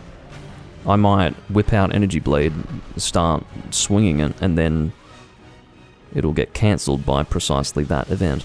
Oh, for fuck's sake. Well, let's just assume that... Could you go fuck yourself? Let's just assume that... You know what? That didn't even hit the weak point. That hit some random part of the monster. I hate this game. I officially hate this game. Don't talk to me again about Generations Ultimate. Much like 5th Gen, it will never be discussed again. Not really. I am pretty disappointed, though, about that. I might sharpen up to purple. May as well do it now while I'm thinking of it. In fact, this is a great time to do it. Could you just get up off the ground, for fuck's sake? My character's just lying on the ground for some reason. I pressed the fucking whetstone button many times. Numerous times. Nothing happened. Not impressed. Not impressed at all. I don't trust that wheel. Honestly, that wheel is the only thing that makes this part of the fight difficult. The rest of it's fine. Even the Dragonators are fine. The Dragonators are cool, though. If you had more of this going on during the fight, that would be great. You skip the giant machine, and then just have this stuff going on. That's kind of cool. If there's a little bit of rubble around, and then he uses his golden threads to, send the rubble flying at you, that's kind of cool. But when he uses his golden threads to create a fucking giant robot, that's just dumb. Perhaps some would say, oh, well, it's ambitious and cool. Yeah, maybe ambitious, but not cool. And these fuck these Dragonators, man. I'm trying to get my red shield. This is just intolerable. Utterly unreasonable. I've also got defense down, which is less than desirable. And you keep away from me. These guys are getting in there and actually dealing damage, which is nice enough, but I'd love to get my red shield. You do that attack, and it still manages to hit me. Okay, good for you. Yeah, stop it. The thing with the wheel is that it's just so big and it hurts a lot when you've got defense down.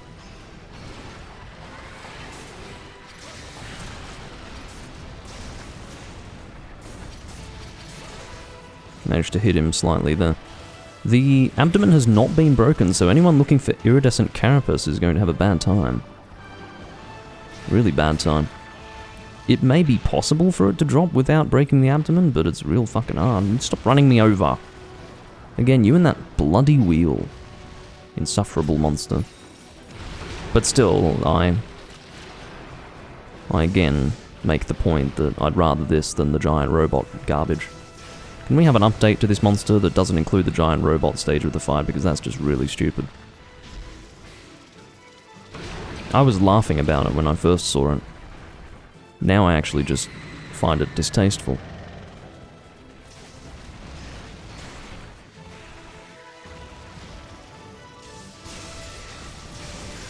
Come on.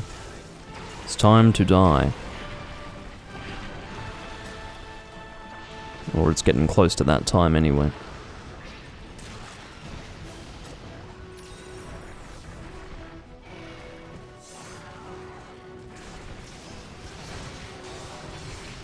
That'd be right. Missed both my swings. And he dropped the wheel and died. And it seems like the abdomen was broken in the end, which was lucky. I don't mind opportunities to get... Oh, I just carved one, so there you go. My question of whether or not it's possible to get iridescent carapace without breaking the abdomen was just answered. It is possible because I just carved one. I genuinely didn't realize that it was part of the carve list. It's fairly rare. It's something like, I don't know, I want to say 10% carve chance, maybe even less. Probably less, maybe like 8% carve chance, 10% break reward, or 15% break reward.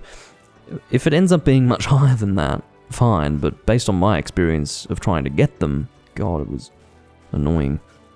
I never could get them when I wanted them. It required more hunting of this monster than I cared to undertake and experience. Quest complete. No one uses the Dragonator against this monster. It can be done. I think that's it there, isn't it? Yeah. You can hit the Dragonator there and it spears him, but no one ever does it. I couldn't be bothered. Like, what's the point? That was fast enough with just the three of us anyway.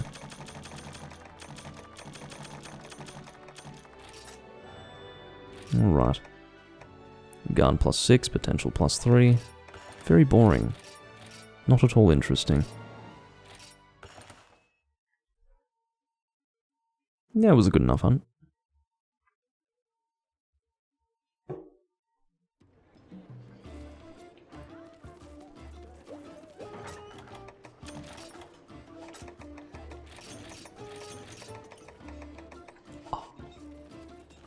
Because this is an Atalkar farming room, I will move on. I'll find a different place to go. I'm not doing Bloodbath. Joe Cena. what a good joke. Any turn. Heaven and Hell. Heaven and Hell?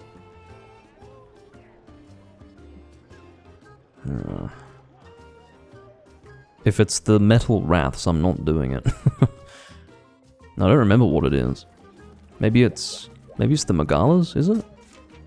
Oh, it's not the Magalas, it's just Chaotic Gore Magala. I thought maybe it would be Standard Gore and Chaotic Gore, that would be rather interesting.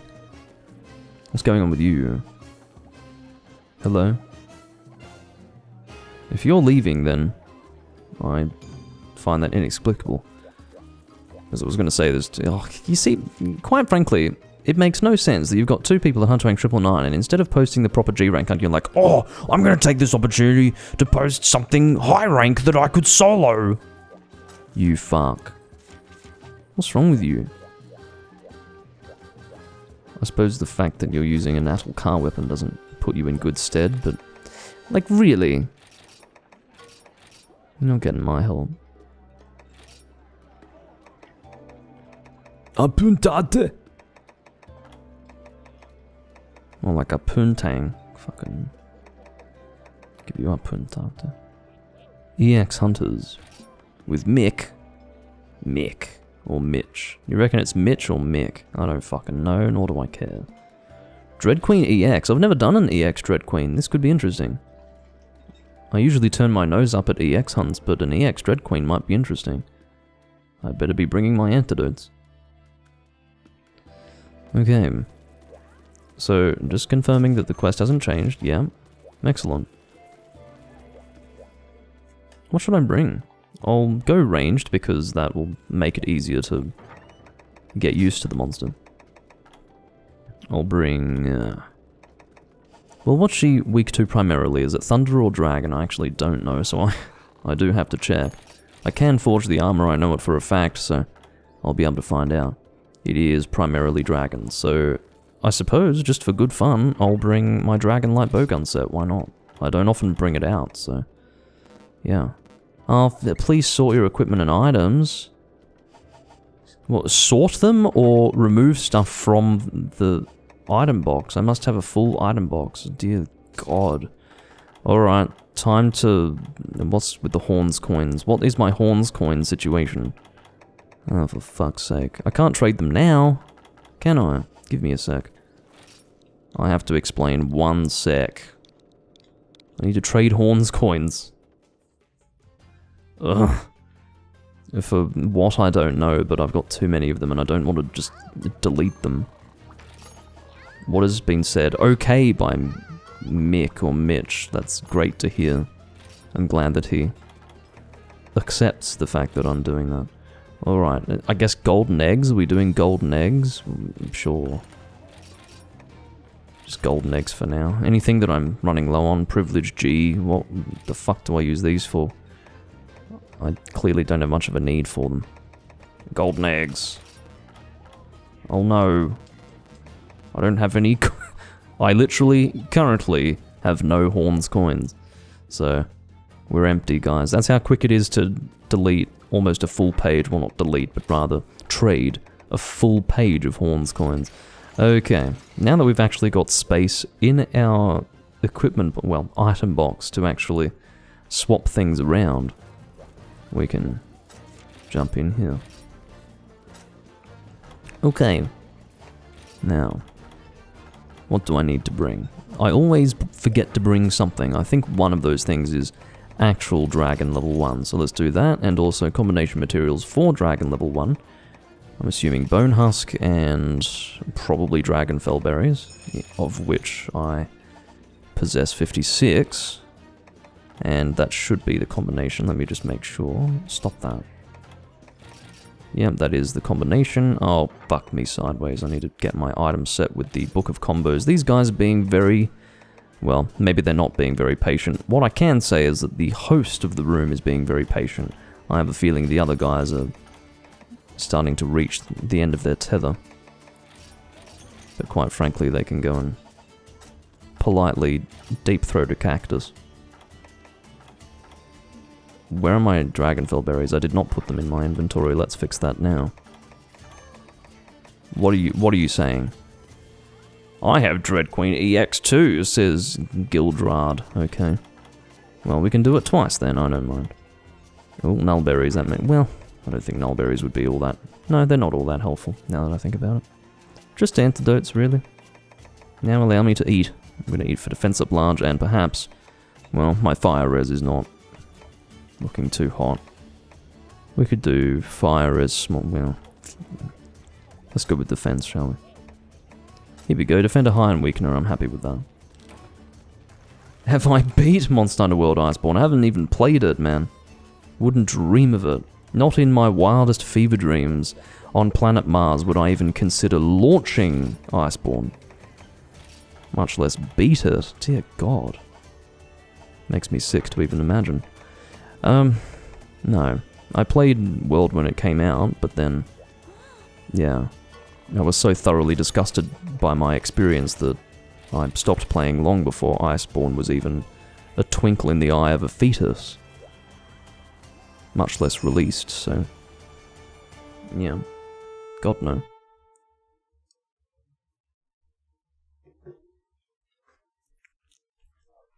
Dread Queen EX. Hunt. I hope I've got other ammunition. I think, well, shrapnel is definitely some internal ammo that I have access to, but do I have other good... yeah, I do have other good stuff. I didn't even check. Dragon level 2 is what we're going to start with. Is anyone here to buff us? Probably not. What is the cat doing? Well, I think the better question is, why is the cat doing? What is it doing here? And why is it here? To be more precise. Hopefully it's a good cat. Some of them aren't. Do I have any...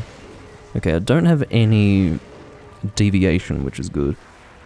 Here we go. Is that an opportunity? I don't know. I almost don't know what the fuck I'm doing with this monster, I have to admit. We've already reached a damage threshold on an EX monster, which is a good sign that I'm dealing lots of damage with me dragon shots. Stop it. I don't like what you're doing, particularly because I actually don't know how you fight, which never helps when you're fighting an EX version of the deviant in question. But, you know, quite correctly using range combat as a strategy will allow me to sit back and observe the monster to see what I'm doing. Come on. Land on the ground so I can do that. Yeah, land on the ground so that this dickhead can flash bomb you and then I miss all of my rapid fire dragon shots. It's not like they deal a lot of damage or anything, and it's not like they're in limited supply. It's totally not a waste. I mean, it's not that guy's fault for throwing a flash bomb, but you know, that would be an example of two strategies completely colliding and having a very negative effect on the outcome that I was seeking, at least. Or that I was vying for. Because it's rapid fire and because I actually thought that was a sleep, that was such a sudden change of animation that I genuinely thought that was the beginning of a sleep animation. What I do like is that she has a very predictable landing animation after she does her big tail flip. Bullet geyser, because I don't know what you're doing. I managed to get all of that out on her, or off on her, whatever I want to say. That must hurt. Well, there you are. That was good. I don't think this stuff can rapid fire, but that's alright. In fact, it definitely can't. It's not highlighted in green. It would need to be highlighted in green for it to rapid fire. Always happy to deal some elemental damage.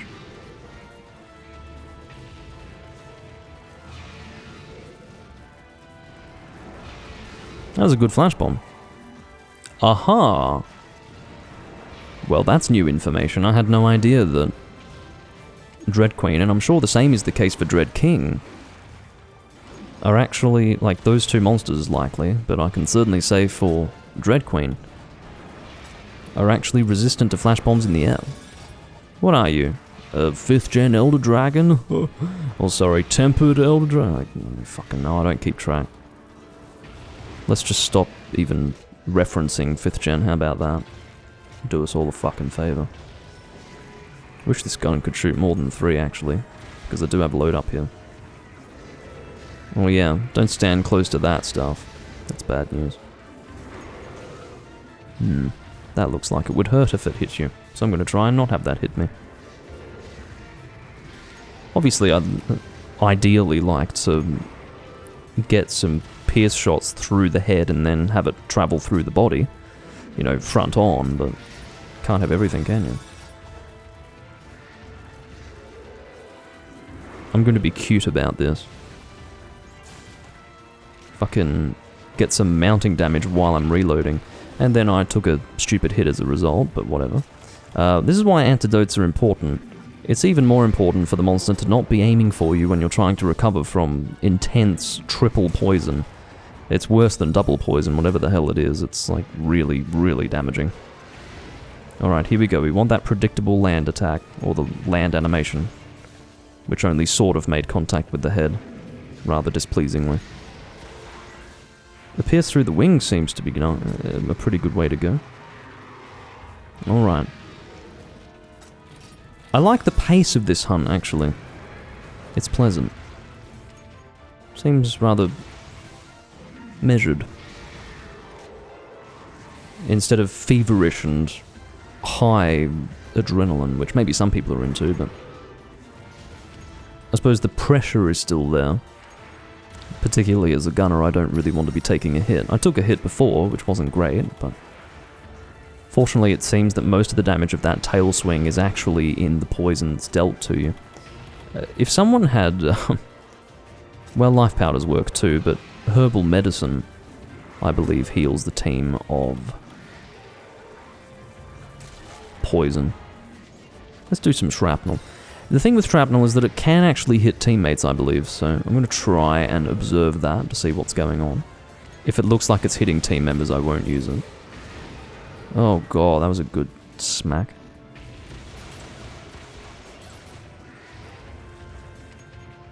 So shrapnel, I think, is almost a directional form of pellet, in the sense that you can really choose where it's going to fire off in different directions. Somewhat similar to slicing, but I'm assuming that it's shot damage instead of cutting damage. And I think, more specifically, it can indeed flinch teammates pretty badly, depending on the positioning of the shot and indeed the weapon type that they're using. I'm observing my team members to see if it does cause them any grief, and if it does, I'll immediately stop using it and change to pierce or something.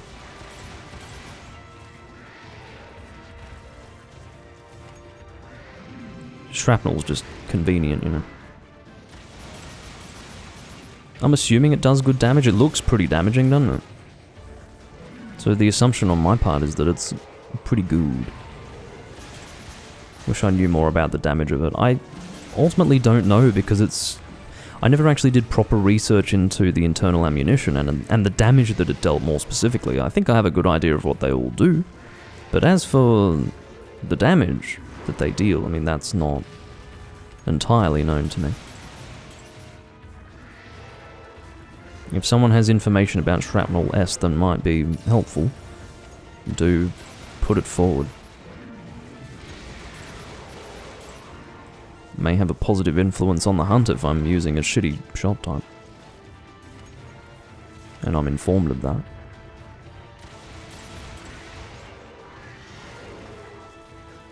I might use Pierce. Yeah, there we are. That's very nice. Very satisfying, actually, to get a mid-air knockdown on an EX fucking flying wyvern.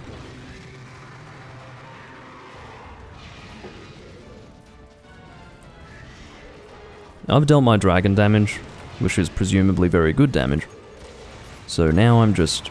Oh, I've got another knockdown, jeez. Well, maybe Pierce level 2 is considerably better than the other thing. I'm assuming that my recoil is not going to be able to handle Pierce level 3 properly. It may do so, because I'm getting no recoil on 2 at the moment, so... I don't know why I thought I was going to be able to clear that. Bullet geyser now! Oh, nasty. I do believe Bullet Geyser saved my life there. I did get a life powder, but had I not used Bullet Geyser, I would have been chain hit. And under those circumstances, I would have died. If the tail swing didn't kill me, the poison most certainly would have done. Almost immediately. What are you doing? I don't like it when you suddenly snap into a different animation like that. It's scary.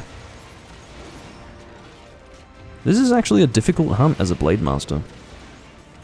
It looks like that anyway. Don't do that. Stop it! Alright, this is where I may actually prioritize healing, then antidote, then healing again. Nasty business. Obviously keeping track of the movements of the monster. I stood still so as to heal as fast as possible, but you can't stand still if the monster isn't distracted. The monster fortunately was, and I was keeping an eye on that. Good flash bomb. Presumably when she's enraged, she can't be flashed.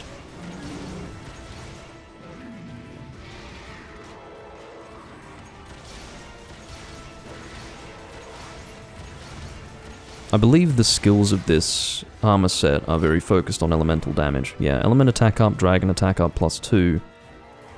Normal is apparently what I have an increased amount of damage on, but I don't want to get that close to the monster, to be honest with you. That's well out of critical distance what I was just doing there, but still, I'd have to be pretty damn close to deal good damage with normal shots. Oh. That's a cool attack, by the way. I like it. See, because I have this severe hatred of high-rank deviants, I haven't done much Dread Queen Rathian. I had every intention of making the Dread Queen dual blades before this game came out. I was essentially planning ahead. Oh, I have no recoil on level 3. That's brilliant news. I'm happy to see that. I should have shot level 3 and then gone to normal level 2 or something. But anyway, before this game came out, I was preparing for its release. Once it had been announced, I was preparing for when I would take my Generations character and bring it into this game. I was looking at what I would actually make, because back in those days, Ping's decks for Double Cross already existed, obviously, because it was for Double Cross. So I was basically going through that, finding all the weapons I wanted to make, and among those weapons was indeed, at least for poison, in the case of dual blades, a Dread Queen Rathian weapon. But, yeah, never made it because it required the hunting of a high-rank deviant, which I found to be insufferable. Didn't you experience high-rank deviants in Generations? No, because I didn't play that game long enough to even start bothering with deviants. I basically rushed to the HR break in high rank back when that game came out. Did that in less than 2 weeks. Bullet Geyser! Fuck! That's dangerous stuff. But yeah, I rushed to that in about a week and a half, something like that. It was like 10 days, something along those lines. And, yeah, didn't do too much in the game, but definitely got through it nice and quick. I had 3DS fatigue by that point. I wasn't going to continue playing that game, so yeah, I didn't experience much of the deviants. It wasn't until this game that I really fought them properly, and I didn't like it. I probably knew that I wouldn't like it back then. I should just be... Alright, I'm dead. So do we... Okay, one more death to go. This is one of the things with light bowgun that I need to work on personally as a hunter. I need to get into the habit of sheathing and diving. Because I've spent a lot of time with heavy bowgun, I tend to naturally try to roll away, as if sheathing is not an option, but it is with light bowgun. That's the entire reason why light bowgun is even an option. It's because you have the ability to sheath it much faster, just like that, and then you dive. It's much better. And had I been on the ball in that situation, I would have sheathed and dived and survived. It's like a... It sounds like a slogan. Stop, drop, and roll. Over here we have, for, you know, driving on the freeway and the motorway, we have stop, revive, survive, so... You know, sheathe, dive, and survive is a sensible alternative for Monster Hunter and light bowgunning, I guess. What are you doing? That was a nasty teleportation maneuver there, Rathian. I don't like it.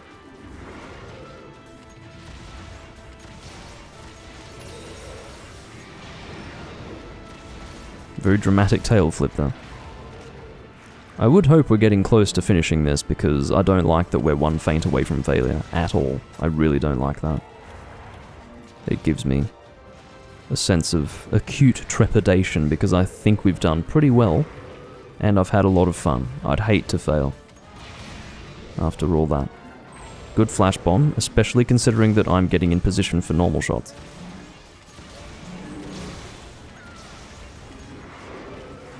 Oh, again, another opportunity for normal on the head. Happy to see that.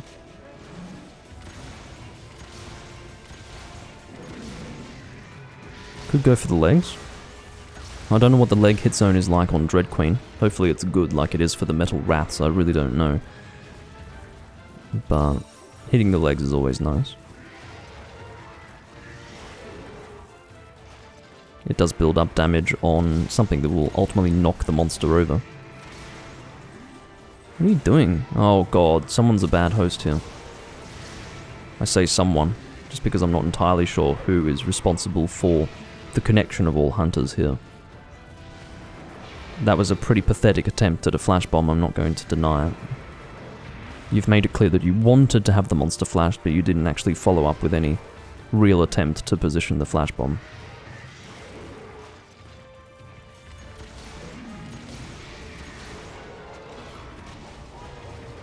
Okay. This has been a bit of a big hunt, hasn't it? Quite an experience. Because I have normal up, I feel more inclined to use normal than Pierce at this stage. It's a toss-up between normal level 2 and Pierce level 1, and personally, if I have normal up, I think I should be doing this. Did you see the angle at which that tail hit me? That was really quite nasty. The tail effectively existed, and because it existed within my close proximity, I got hit by it. Nicely done. A proper challenge, I would say. Wouldn't be a simple task to Blade Master kill an EX Dread Queen. Not at all.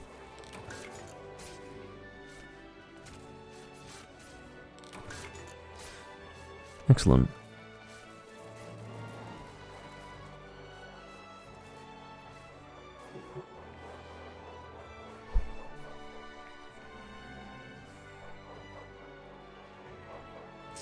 I did notice, by the way, that this feline was dressed as Doomlink. I noticed it immediately, but... Well, actually, I quite like that. I wouldn't mind... that's not just Doomlink, that's Wind Waker Link. He's got the mirror shield from Wind Waker. And the hero's sword. I wonder if there's a Master Sword option. Can you get the Master Sword? There is a Master Sword, isn't there? It's a Sword and Shield. It's a water one, I think. I really want it. Let me check to see if I've actually started upgrading, and I have a feeling that it's not a very good Sword and Shield. Otherwise, you can imagine, I would have just been absolutely eating that up. I'd be waking up in the night in a cold sweat and a raging erection, thinking about the Master Sword in Generations Ultimate and longing desperately to craft it. Alright, so we got a Gold Crown Large for this Dread Queen Raytheon. I don't know if that's standard for EX or what, but that's what we got this time around.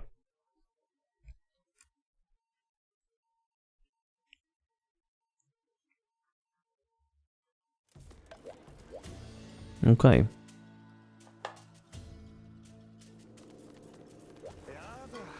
I'm going to check this out. Have I started forging this Sword and Shield?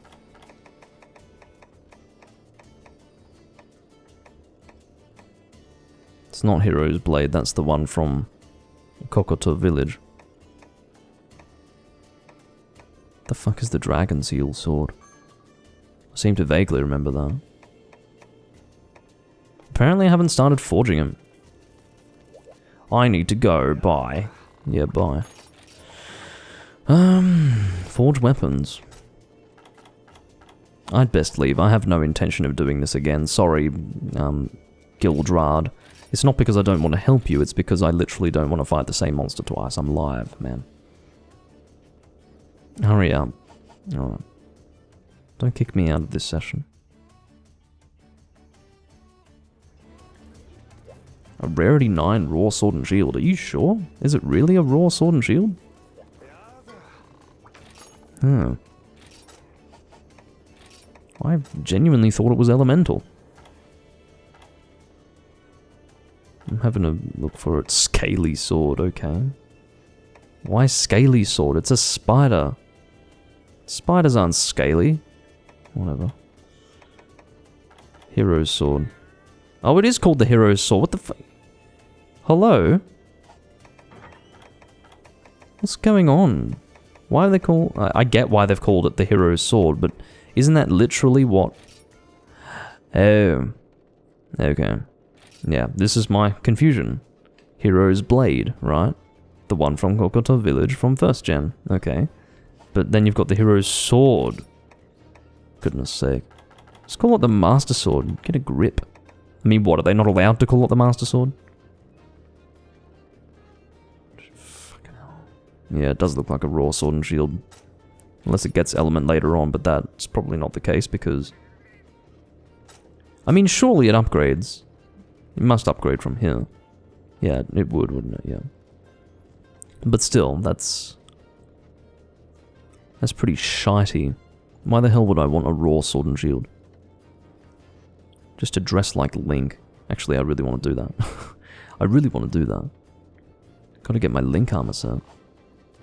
Didn't I intend to turn... Well, I certainly intended to turn this into the full... the full Link set. You know what stopped me? I'll tell you what stopped me. I didn't want... Okay, I'm going to explain to you why transmog is annoying. The reason why transmog is annoying, not just annoying, but very time-consuming to engage with as a system in the game, is because when you've made lots of armor sets like this, quite naturally, you will have crossover.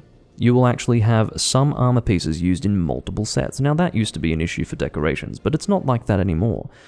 Unfortunately, however, it is an issue for transmog. You can only transmog one specific piece of armor every time, and you can't have that be different for different armor sets, which does actually require, much like I used to do in 2nd gen, forge different armor pieces for different armor sets, so that you can, well, not literally different, but the same thing but duplicated. So you're making multiple versions of the same piece of armor, so you can transmog. Now, the reason why I haven't done that here is because if I transmog these pieces into a Link outfit, any armor set with these pieces that's just going to have a random piece of Link's armor set on it, those armor sets are going to look really dumb. They probably look not that great already, but having a piece of Link's armor spliced in there is just awkward and dumb. So that's the main reason why I haven't actually transmogged any of this. I'm sure I could right here, right now, but I don't think, in fact, that I could forge all of these armor pieces right now. I can check. I can see if I've got the materials for it. If I can, then you better believe this Sword and Shield set is going to be a Link set.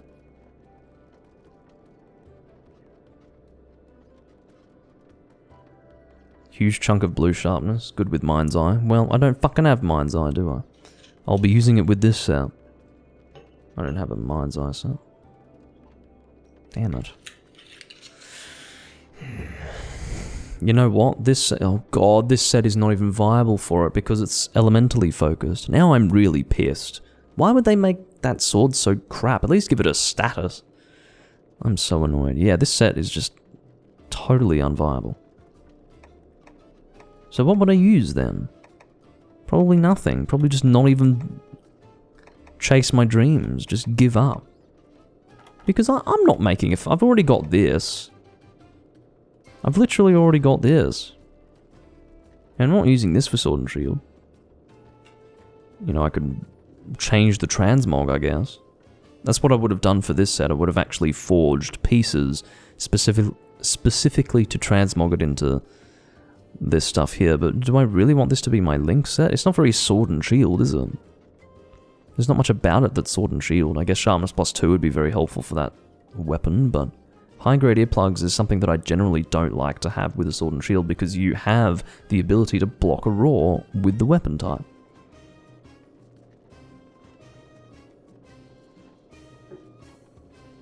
But for the sake of convenience, I might do that. And then what? I can just change the transmog on this set if I want to do another recording of Joke Weapon Roulette. I don't know. Is it worth it? Is the question. I mean, that would be technically fine, but again, the high-grade earplugs I'm not a huge fan of.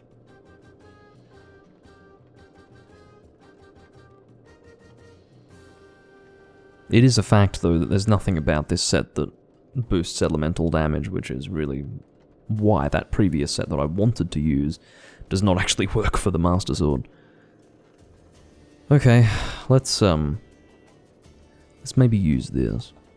I'm going to check to see what the Master Sword's sharpness is with sharpness plus 2. We're going to see what it looks like. That's going to be my actual deciding factor.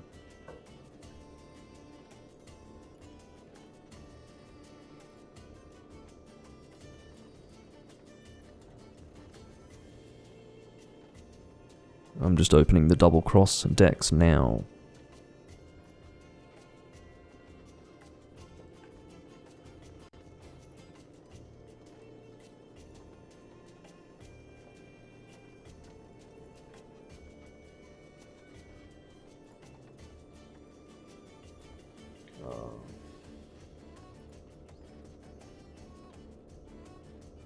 No, that's actually quite alright, because that does not have any purple sharpness, but the reality is that purple sharpness isn't as good in this game as it was in older games, so I have to keep reminding myself of that fact.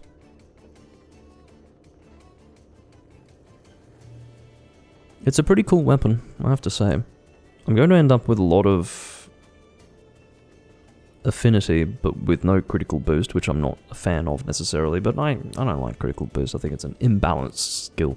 It's dumb to not have it in a game that has it, but you know.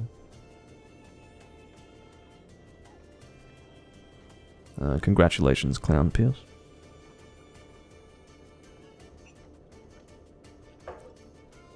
Alright, here's the deal. I'm going to... I don't... listen, some may wonder why I don't just make a new set in place of this one. I do want to continue using this set for the Joke Weapon Roulette series. But you see, if all I need to do is change the transmog, then that's fine. You know, if I need to record it. But I don't have space for a different set. You know, all of these equipment set slots are taken up with something that I want to use. Including this one, interestingly enough. I don't have as much need for it now that I'm not doing the Brachydio's charm farming, but if anyone wants to do that, and at least I've got the set for it. So yeah, to be honest, it has to be this one. How do I get the stupid Triforce thing again? I forgot. I can find out now.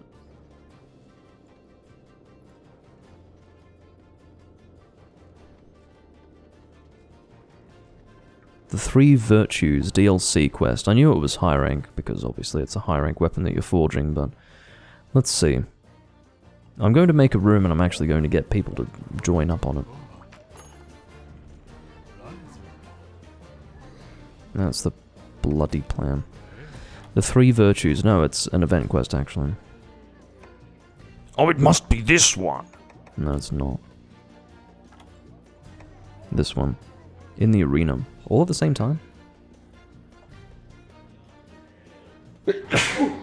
Goodness gracious. Yes, I'm discussing the Master Sword. I want a full Link setup. Alright, I'm going to see if it's easy or not so easy to transmog all of that. I probably have the materials for it. Oh, you know what's hilarious? Do you know what's hilarious? If I haven't purchased or traded for fusion materials, oh my god, you're a funny guy, Doomlink. You're so funny. You've got a talent, do you know that? Just when I didn't think I would ever need Horns coins ever again, check this out. Just when I thought I'd never need Horns coins ever again, I traded them all just before. And now when I need them, they're not here. I mean, beggars belief. Fucking beggars belief. It says that... I mean, how many fusion materials do I need? It's not just a case of 1, is it? If it's a case of 1, I can actually afford it, but if it requires multiple, I genuinely don't remember, then I'm in trouble.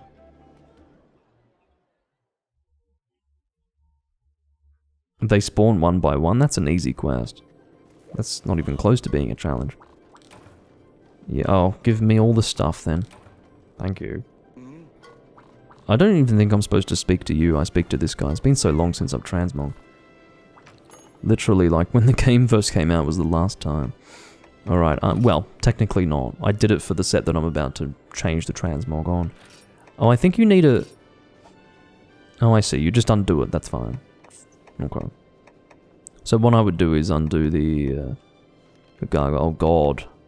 What's that? Oh, I've got my hero's hat attached to my Sienna. Oh, I see. But I don't use that set anymore, so that's fine. I can undo that. Yes, I'll undo the fusion of that. Yes, I do want the hero's set back, thank you. I am in need of it. Hero's clothes, undo fusion. Hero's braces. Is that right? Yes. Undo that.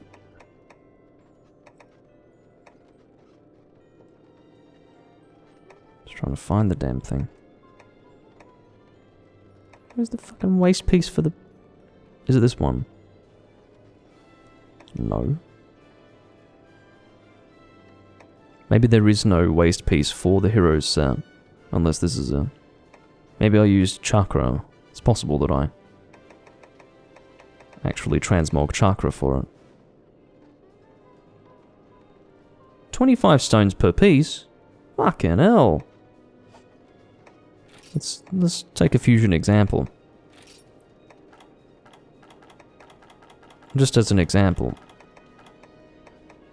Hello? Oh, I chose a vest. Sorry. Yeah, you can't actually... This is the beauty. You can't transmog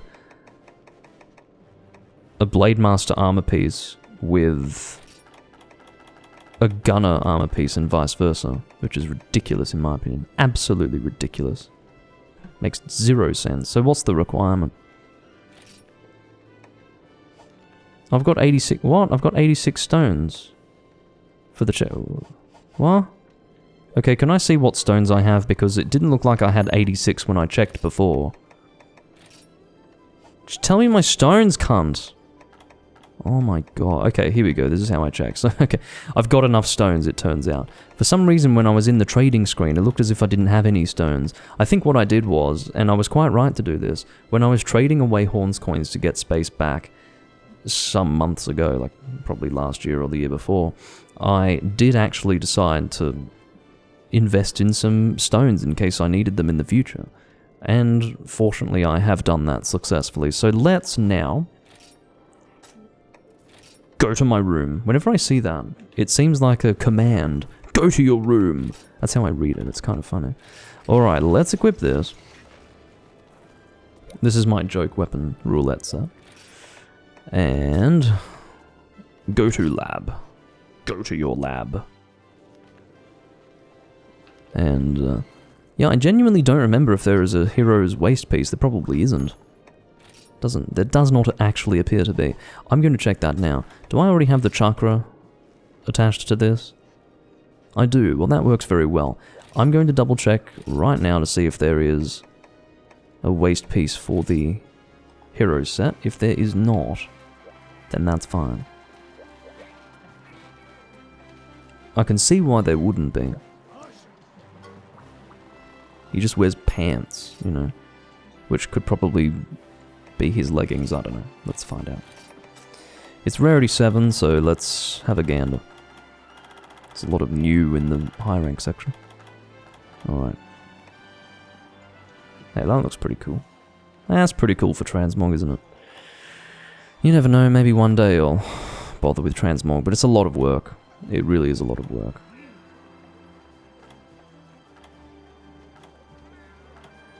To be honest, there's a faster way to check.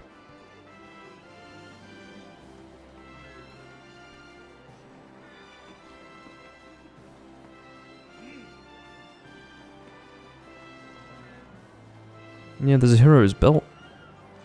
Somewhere. Hero's belt. I must have it. Right. What the fuck? Where is it?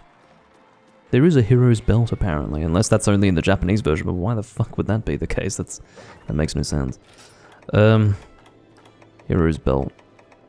No? Where the fuck is it then?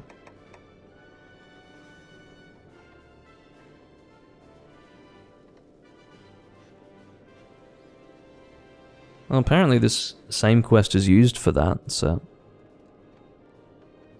This is actually starting to make me want to spew. I'm getting really annoyed. Okay, let's see if I've got it transmogged, because it apparently exists and I must have made it in the past. So let's see if it's transmogged on anything. I checked before and I couldn't see it, so maybe I just need to check more carefully. Let's look at all my transmogged stuff. What's going on? Guild Knight? Chakra? It wasn't that. Just showed me that. Chakra again. And... not the Hero's Belt. So where the fuck is the Hero's Belt? What's going on? Why haven't I got it in my list of transmog stuff? Why is it not in my box? And why is it not in the forge screen? Am I blind? It's definitely Rarity 7. I'm looking at it now. What the fuck? This is driving me insane. Sometimes this game, like, ugh, I just want to snap my controller.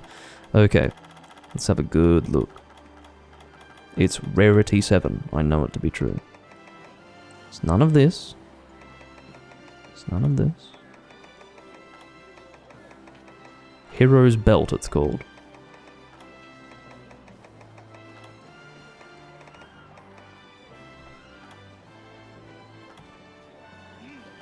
It's not here. Why?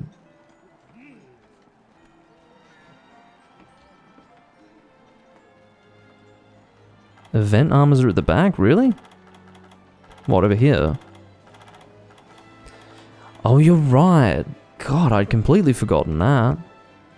I had completely forgotten that event armors were at the back. Jeez. Is that consistently the case? How strange is that? Anyway, am I seeing a difference between the Hylian belt and the Hero's belt? I just... oh, there he is. It's that disgusting Breath of the Wild shit. Okay, so what I'm going to do is check again, because it said that you saw it. It said that in my inventory I did have the Hero's belt, so where the fuck is it? Am I blind? Black spine. Okay. Oh no, that probably means, logically speaking, yes, it would therefore appear in my box after Deviant stuff. For God's sake, what a journey. What a journey. After all that, I find that to be very confusing. I understand that that form of organization is easier to keep track of for all of your staff that's event-based, but God, if you're not used to that, and I'm not, it is confusing. Have I removed all my hero stuff? Let's just cheat. Let's have a look. Okay, let's undo all the armor fusions that we have here at the moment.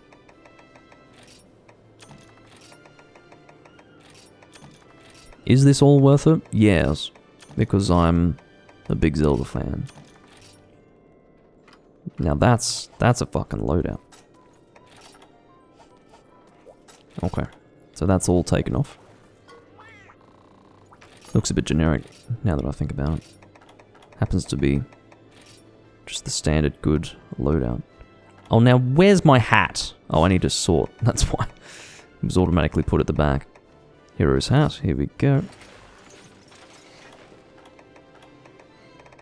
This has now rather offensively been renamed my joke set.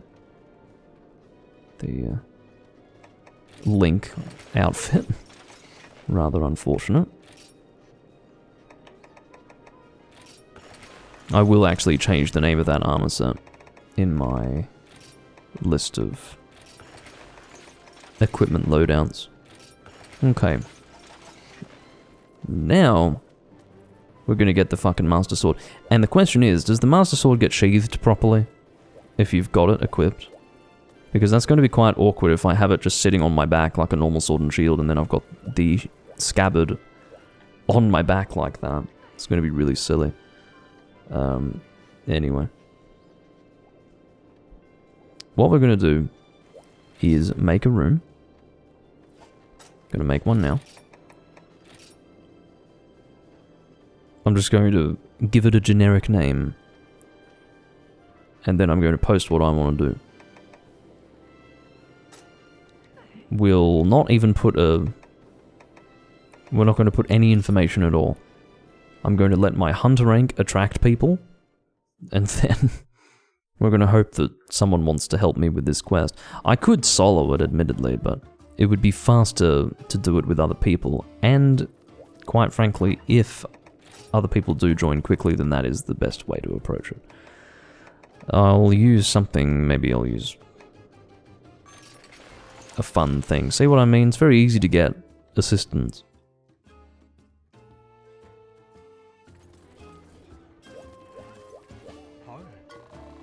Okay.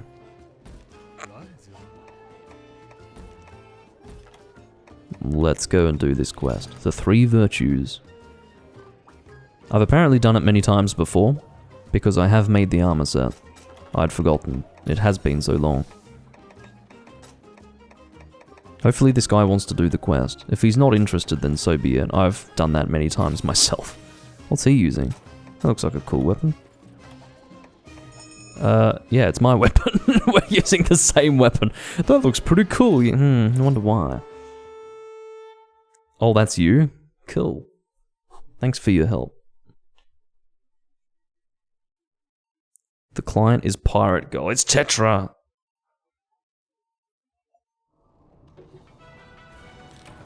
Alright. They spawn one at a time, shockingly.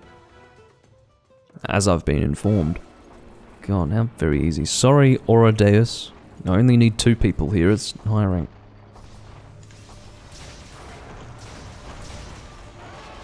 I almost feel sorry for this monster. Well, I shouldn't be feeling sorry for the monster. I should be feeling sorry for myself because, quite frankly, I missed completely with that attack in an embarrassing fashion.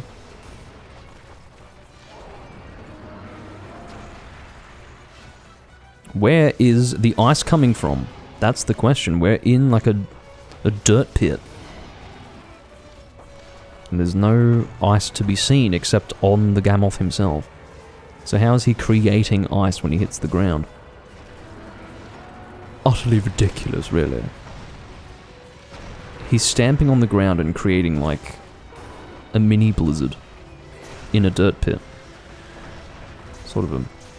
I suppose you could argue that he does create the element of ice with his attacks. Because, you know, he's a fated 4 monster, he's got abilities and so on and so forth. But the way I look at it is that that's just a convenient excuse.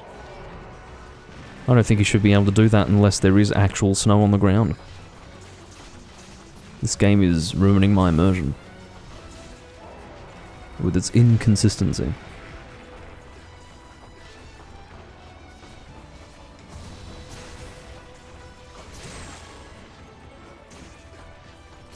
You can't quite see what I'm doing. I can barely see what I'm doing, for God's sake. Okay, I deserved that.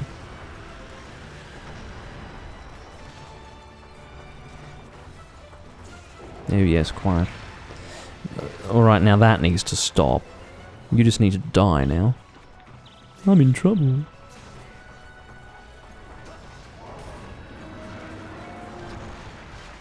You know what? I've got Gammoth fatigue. I really do. I've fought enough of you fuckers. Particularly the, what's going on with you? You alright? He's dead. Or he's not. Why did he just fall over like that? Was that a flinch? Or something? I don't know. No, don't interrupt this. What I was going to say was that actually Elder Frost is the one that I've been fighting a lot of, but they're the same damn monster. Now he's dead. Quite frankly, if the monster has enough energy to stand on its hind legs despite being that fucking heavy, how has it reached the end of its life? That's what I want to know. Seems to have a lot of energy, despite that.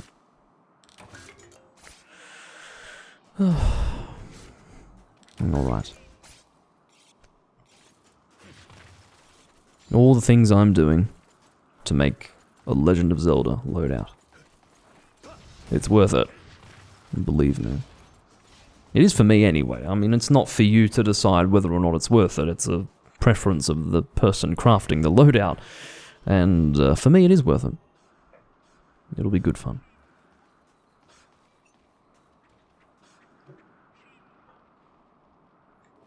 I'll probably be using it very often. Just for fun.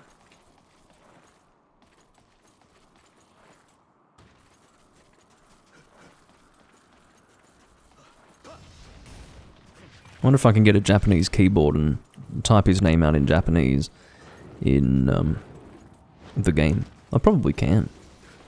Or maybe I can't. Oh, little baby. He's such a little baby after fighting Gamoth, honestly. What a tiny monster. Just a little owl. Although, to be honest, if you compare the size of this owl to the size of these human beings, these likely very tall men, quite frankly, that's a big owl. If that thing was hanging around in real life, I'd be dumping ass. I'd be thoroughly terrified. Letting you do your attack. Oh, fucking confused me again. I am actually confused with what I'm doing on my controller. Stop! Less flying and more attacking. If you wouldn't mind.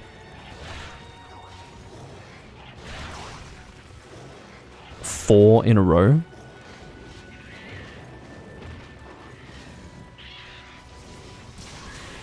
Is that a... Oh, I fucking knew it. Very good. Take that, bird. I could have brimstone slashed that. Maybe I can brimstone slash this. No. Attack me, please. No. That could have been so good. I genuinely was expecting that the follow-up attack there would swing around and hit me, but it didn't. At least slightly, I was expecting that to happen. But, well, my expectation wasn't slight. I was expecting it to slightly hit me, but it didn't. Really fucking didn't. What a waste of a brimstone slash. And it's perfect to use it as a counter maneuver against a monster that's not going to deal as much damage. Oh, that's like the old... I remember that. That was the Monster Hunter World meta for a time. To do this business. And then like constantly jump off the fucking ledge and do aerial attacks. I remember that. But that was more like actual charge attacks. You could do greatsword charges off ledges and fucking destroy monsters doing that. And constantly going back and forth on the ledge and getting insane kill times. I do remember that. I don't remember how they actually... This was back when I was playing World, so it would have been in the first 3 months of the game's release. I don't remember exactly how they patched that out. It was definitely something that people took advantage of in a big way.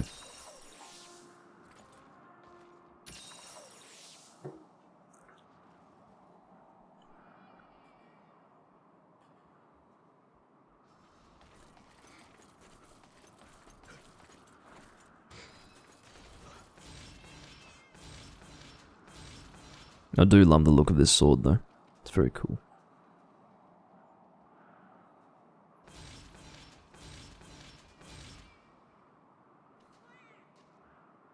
It doesn't seem like it would block a whole lot of anything though.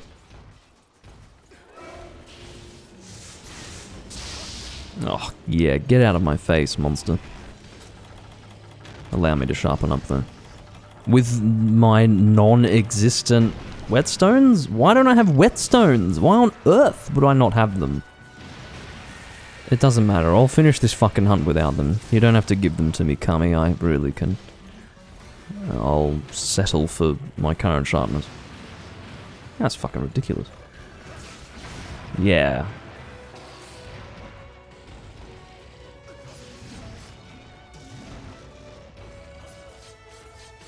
Should be able to get him down.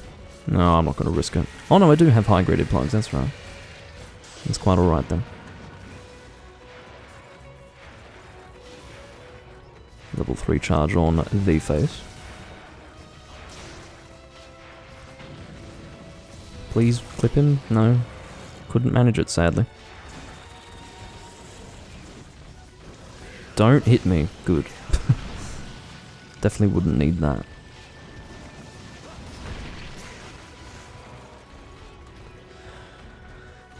It does feel like a little bit more of a substantial hunt if we're only 2-manning. With a group of more people than this would be an extremely fast hunt. I will be using a different loadout for the next hunt. Because I'm actually, in this recording, going to get that loadout completed. The Link loadout. Which will entail probably, let's say, 3 or 4 of these quests being completed. Because I'm assuming that it is possible to get more than 1 Triforce per hunt. I'm hoping so anyway. And I'm going to assume there's maybe a few upgrades to that weapon, I'm not sure. Hopefully there's only 2. What I have in my head, and I can actually check the upgrade path whenever I want because it's on Ping's Dex, is that it would be 1 Triforce for the first upgrade and then maybe 3 for the next one. Which I might be able to get in 3 hunts, maybe. Who knows. Anyway, I'll be doing a few of these, and I'll seek to do this in one recording. In this recording, in fact.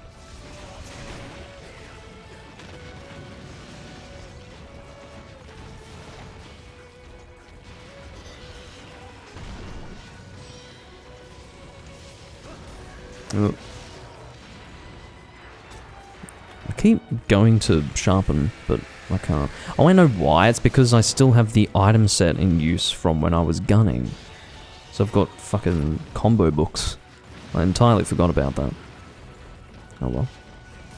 Reasonably speaking, it's kind of silly to have whetstones for a gunner item set in a game where you can't combine for slicing shots. So, yeah, there you go. And you're dead. Good night. Am I getting regular carves here? I am. Okay. I don't think I carved the previous monster. The Malfestia. I actually am quite happy to carve these monsters because I don't have much in the way of high rank materials. I don't do much high rank monster killing, so... Or monster hunting, whatever you want to say. But yeah.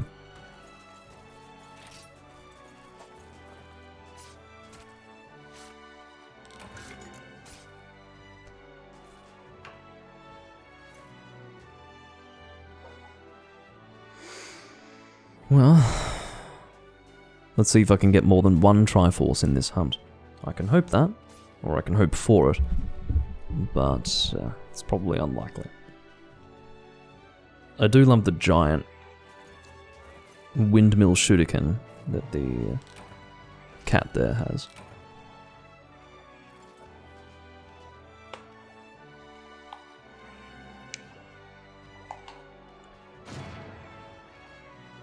I'm tempted to actually just go and check the upgrade path of the weapon now in Ping's Dex, but... Yeah, just 1, okay. Maybe you just get 1 every time. It's hard to know for sure.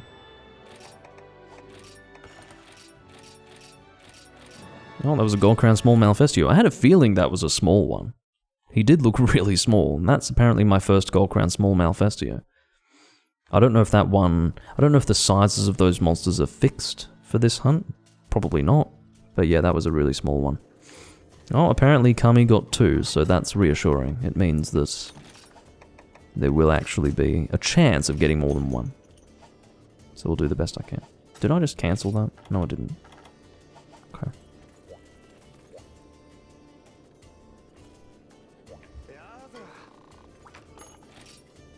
Every time I talk to him, it's like he's going, Yada!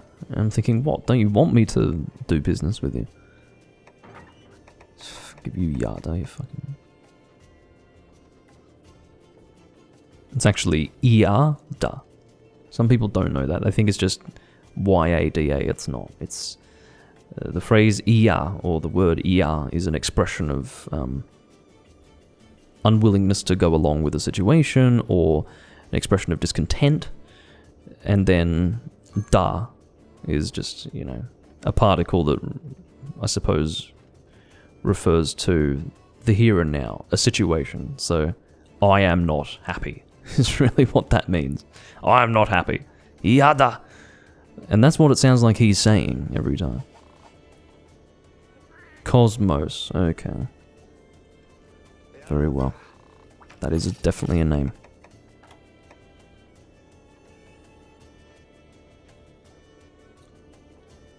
Apparently, someone outside Clown Pierce's house was loudly yelling racial slurs at someone.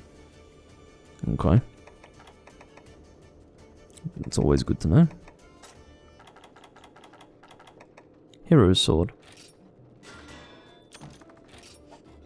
Let's see what we need for the next upgrade. Probably won't be 2 upgrades. Oh, fuck off. I'm going to find out how many there are.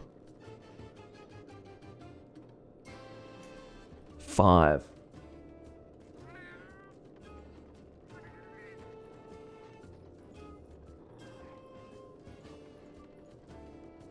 Okay, fortunately it only requires 6 in total. It reasonably could be more, but after a certain level it stops requiring Triforce items, so that's actually pretty good. These guys, I don't know what's happening with them, but I'm going to use a status loadout. Yeah, Death Grip. Let's just completely beat on these monsters. But like I said, I mean, just my Hunter rank alone, I don't have to have any room information whatsoever. People just join. They're like, oh, there's going to be something fun happening in here. Well, it depends. Depends if you're willing to do something high rank. That's really what it comes down to. Okay, Cosmos is more than happy to do this. Running the Arm Cannon Double X. That seems like a really cool loadout. I like that a lot. It's a very cool loadout. I have a distinct feeling that this person is not a 4th gen hunter. And not a 5th gen one either. You can usually tell. Because it's just it's a very creative, fun set. I like it.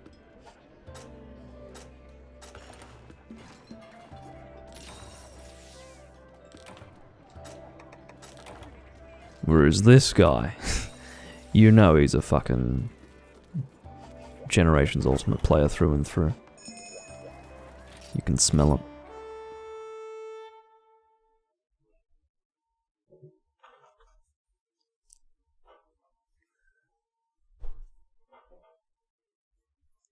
I'm adjusting my hair actually so that I can get some air flowing to my neck and such like. Because it's very hot at the moment. And humid as well.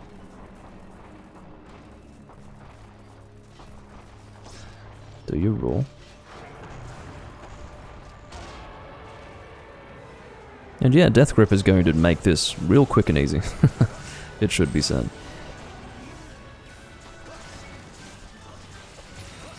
My objective is not to deal damage, but rather to support. But because this weapon is pretty damaging already, and this is a high rank hunter, I will be dealing a lot of damage as well. And there's our first paralysis. May as well get in there and hit the weak point, just to assist further.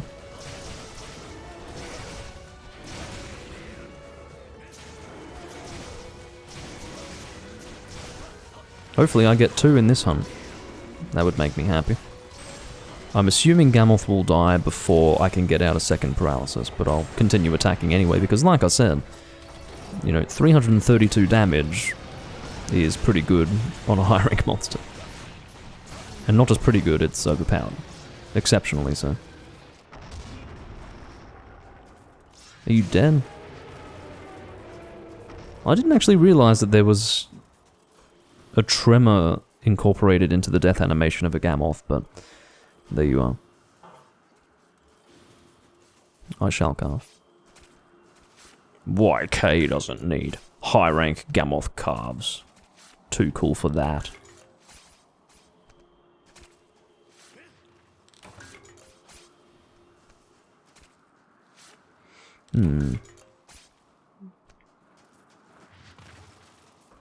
It still feels like a long hunt though, because you're having to wait for each monster to spawn, which is slow going.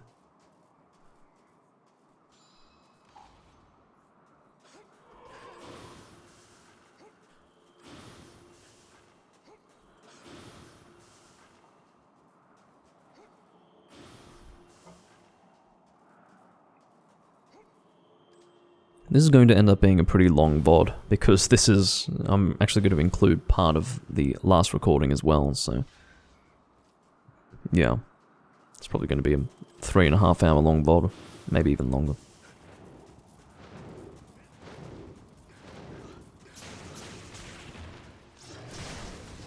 I do like the improved shadows, by the way, in 4th generation. Once upon a time, it was just a circular thing directly underneath the monster. But now it's actually the full shape of the monster with the light source or the light location factored in, which is one example of how you can have advancement in a game that uses so many of the assets of the original game, and quite frankly, on a visual level, still looks very PS2 era. You know, the improvement was in animations and little details like this. So, and quite frankly, that's great. I think that's the best way to approach it. You know, keep on. I mean, other people wouldn't agree. Other people would say, you need to progress. It's important to progress. Well, I appreciate that, but in my opinion, if you find something good, why commit it to the past? Why do that? I think it's a shame. I think it's a real shame. And yeah, I don't like progression to the detriment of something that was good. So, yeah.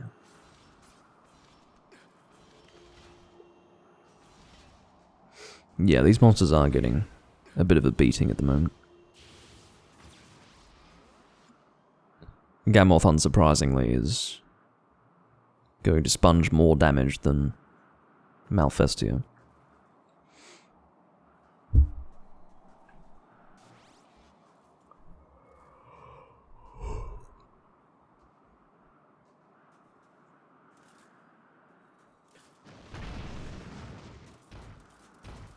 Alright, I hope to see you in the next stream as well, Clown Pierce. Thanks for joining.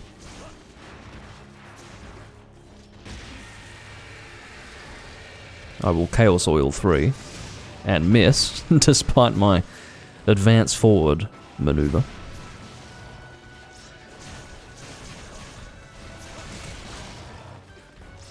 He was backing up as well. May as well sword dance while I have the opportunity. It's got to deal some good damage, one would imagine. I think this is going to be about as fast as the Malfestio hunt because I've got Chaos Oil and I whipped out Sword Dance, so yeah.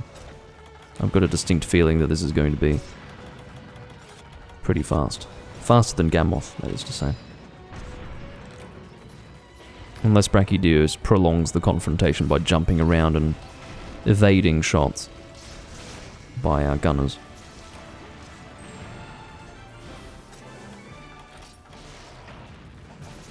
I actually didn't realize that the sharpness of this weapon was this bad.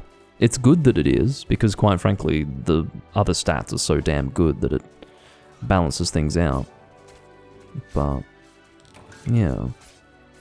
Am I correct in saying that I haven't actually been carving the Malfestio at all? I don't think I carved him this time, and I certainly didn't last time. That's an entirely subconscious thing. For some reason, I look at this pathetic small owl, and I just, in my subconscious mind, don't deem it necessary or worthwhile to carve it. That's not fair. Owls are worthwhile too. Might be able to make things. Yeah, I think, you know, my subconscious mind knows so much better than I do. Subconscious Doomlink knows that I never forge anything Malfestio related. Never have, never will, probably. But no, I think it's worth accumulating high rank Malfestio stuff anyway. Because I'm a hoarder. Apparently my subconscious mind is a little bit more pragmatic. Ugh. Not a hoarder like my conscious mind is. One again. Damn it. I need 2 for my next upgrade and then 3 after that. Fuck. It's a bit repetitive, isn't it?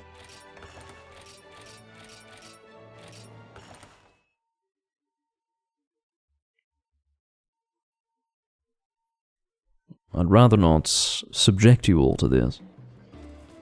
I'd rather not do the hunt 6 times either. That's really boring. And who knows, these guys are probably not going to want to stick around for all of these hunts, but by the looks of it, there's going to be a healthy rotation of hunters if people do leave. There's plenty of people who seem willing to join my room.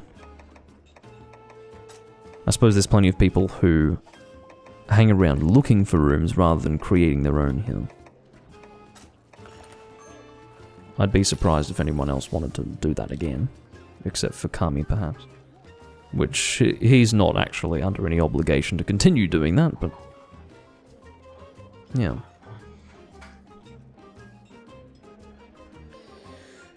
Ethan informs me, and the chat, that he has an erection. He has resubbed. He has been subscribed for 15 months. Thank you. Now, apparently Kami's also grinding the swords, so It works out that we're both doing this. Happy New Year, Ethan. I don't think we'll be able to hang out after this because I will actually be kind of busy. But this is quite late for you anyway. Well, it's actually not that late. It's technically late, but not for you. But, yeah, it's New Year's Eve here. 5:25 PM on the last day of the year. And I'll be busy doing other things.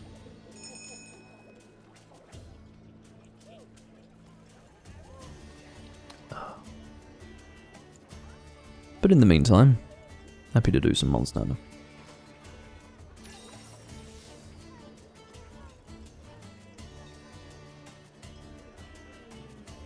I'm ready for 2023. 2023 is a good number. A good year date. Or so I've decided. Because 2003 was pretty cool. 2013 was a bit boring, but yeah, I'm ready for 2023. I'm gonna wait maybe one more minute.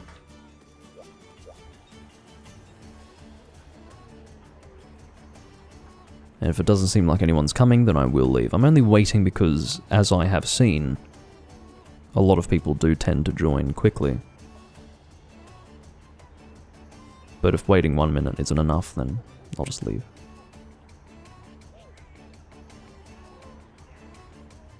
And there we are.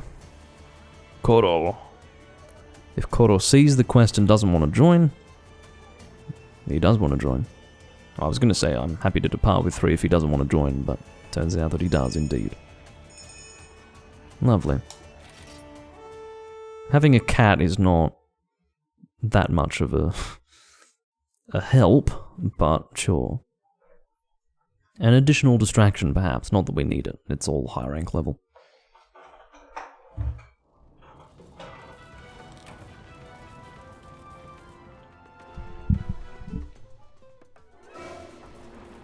I don't like having Gammoth here in this quest. He doesn't die quickly enough.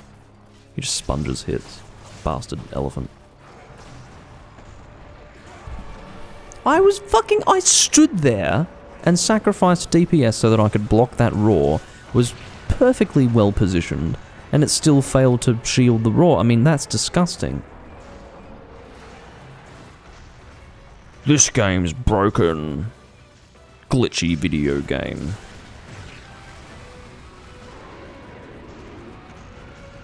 Anyway. Stop. Keep away from me. Yeah, hurry up and get your paralysis out, Doomlink. Don't worry about where you're hitting the monster, just hit the monster. Get your paralysis. Where is it? Where is it? Where is it? There it is. Now we'll aim for a weak point.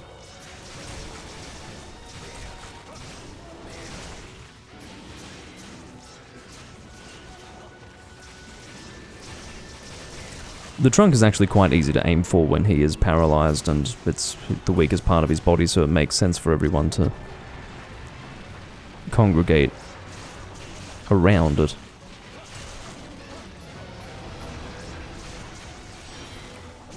And he's dead. Not too bad.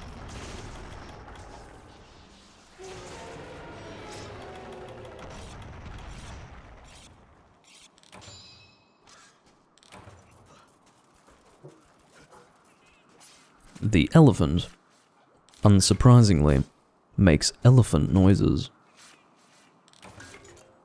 Tal did make it to a stream. Or rather, Tal, you did make it to a stream. It must be rather late where you are.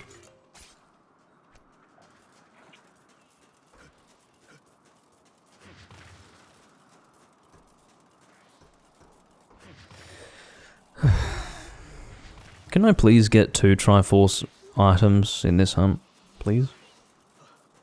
I'm begging you. Oh, no, that's actually quite reasonable. Never mind. I thought it was going to be much later than that.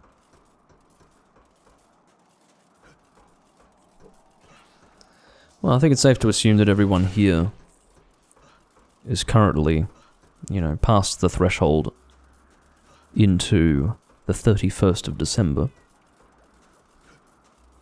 It's 5:30 PM on the 31st here, so I'm a little bit far ahead of you guys. It'll be 2023 in due time. I will have gone to sleep and woken up and you fuckers still won't be in 2023. Which is a weird thought, isn't it? But anyway.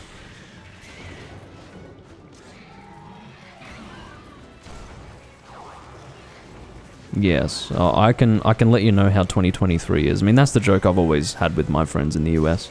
I let them know how 2023 is before they can experience it.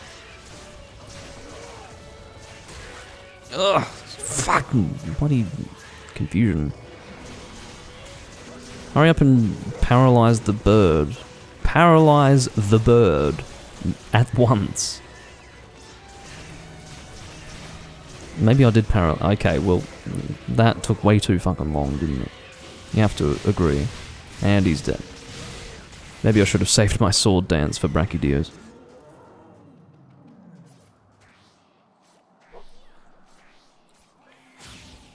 Being in the future is very helpful, though. All of our games come out before you guys, so... yeah. For both World and Rise, I had a physical copy in my hands and was playing it while you guys were waiting for the digital release. So... because it would be morning the next day, and then it was just in game stores, because... you know... why not?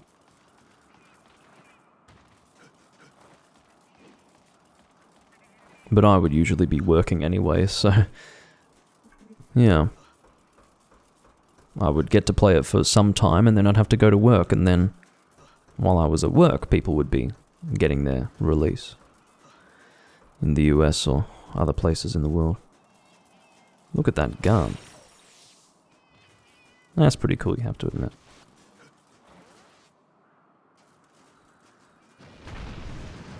That's one of those guns that you... equip, not because it's effective, but because it looks really fucking cool, and you make it work. Your mission is to make it viable, and Cosmos has been doing that.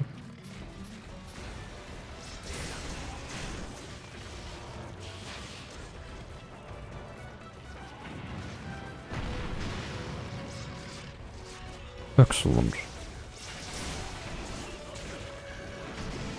Managed to roll through that. Stop hitting me, cat. I suppose the cat only hit me once, but still, stop that. I haven't any desire for you to make physical contact with me.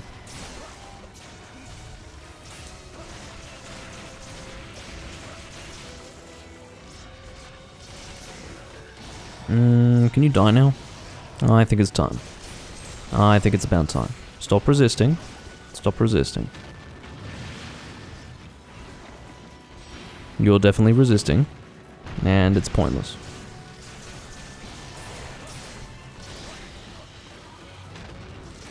And you're dead.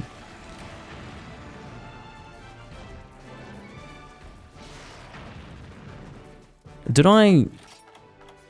what's wrong with me? I seem to be refusing to carve Malfestio, and I don't actually know why. I'm perfectly happy and content to carve a Malfestio, but again, my subconscious mind has no desire to do it. When I say my subconscious mind, what I mean is like what I'm doing in game while I'm, you know, banging on about something else.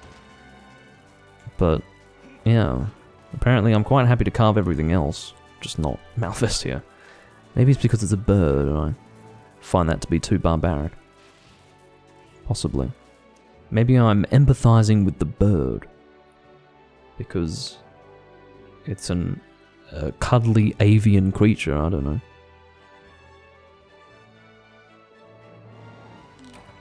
know. No, I did not like Rise at all. I found World to be less offensive than Rise was.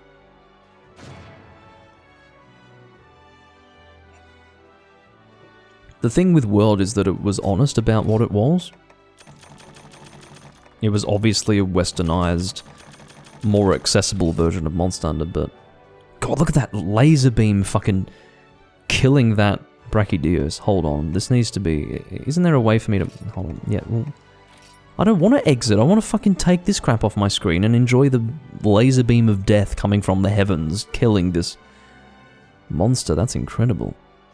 Anyway, I don't think I've ever seen such a large critical strike before. It actually looks like a laser beam coming down from the heavens and killing it. Anyway, yeah, Monster Hunter World was honest about what it actually was, whereas Rise was disguising itself as a more Japanese sort of JRPG-esque game that was more along the lines of the old style of Monster Hunter, but actually when you played it you realized that it was even more streamlined and even less comparable to traditional Monster Hunter than World was, despite the fact that they had done away with that very, you know, Americanized and realism-focused style of graphics and animations. So, yeah, fuck Rise. I think that was I found that game to be an absolute abysmal mess. Just on a conceptual level, it was an inept attempt on Capcom's part to make a video game, and it was executed with the finesse of a physically disabled field mouse. I don't know, I'm thinking of random animals. But the point is that it just was not good.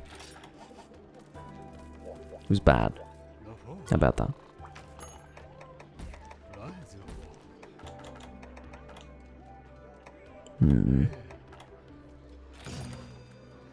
Hello, zombie virus. Yeah, Tal basically encapsulates the feeling. I didn't feel like I was too rough on World after I played Rise. I still hated World, but definitely had a little more respect for it.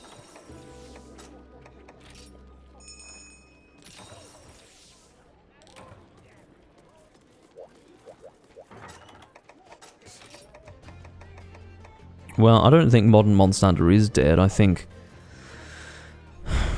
Monster Hunter is dead in the modern era.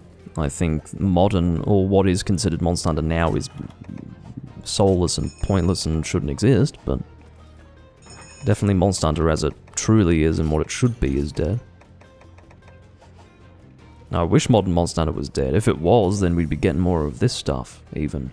Which is not traditional Monster Hunter, but at least this would be probably the closest thing to traditional Monster Hunter that Capcom would be willing to go back to. Which I'd be A-okay with.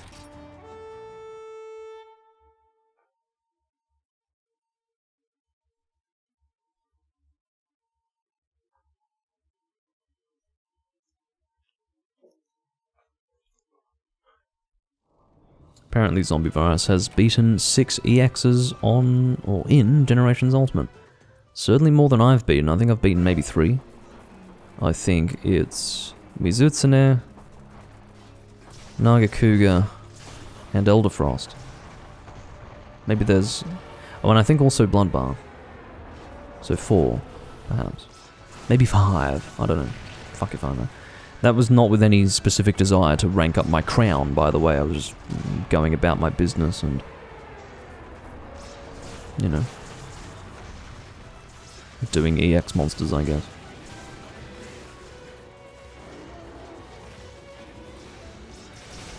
I can imagine EX Bolt Reaver being a bit annoying. I think I've fought him before. I think on camera, in fact. Maybe it was EX Bolt Reaver that completely destroyed me in one of my video highlights. I can't really remember. I think it was EX Bolt Reaver, in fact. I think I had like negative 20 thunder resistance while fighting an EX Bolt Reaver. It was pretty funny. Maybe it wasn't that. Maybe it was negative 15, but still, it wasn't good, whatever it was. Quite an embarrassing moment. Ill-prepared would be an understatement.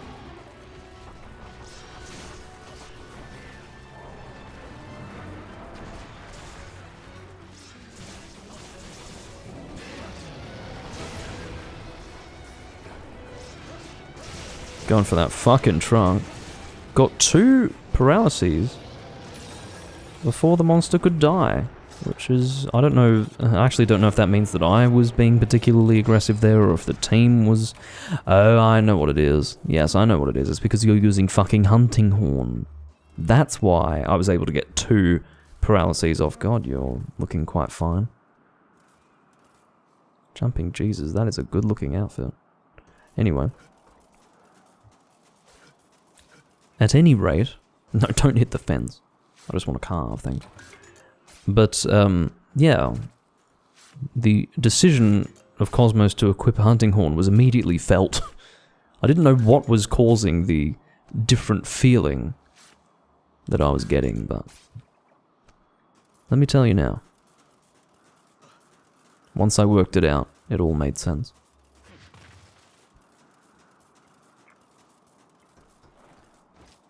I've never seen someone use that hunting horn, by the way.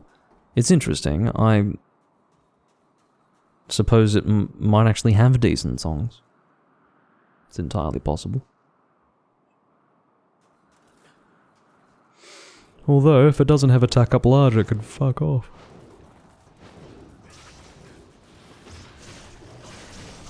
It really is a binary matter of, does it have attack up large? If the answer is no, then it's shit. If the answer is yes, then it's good.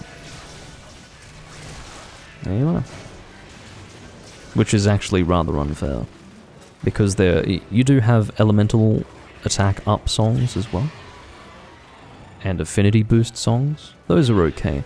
But the thing is, whenever you're using a hunting horn, you do need something that's going to significantly increase the damage of the team. Not just make things more convenient for them so that they can have generally higher DPS. That's not enough to actually make up for your lacking damage as a hunting horn user. It genuinely isn't.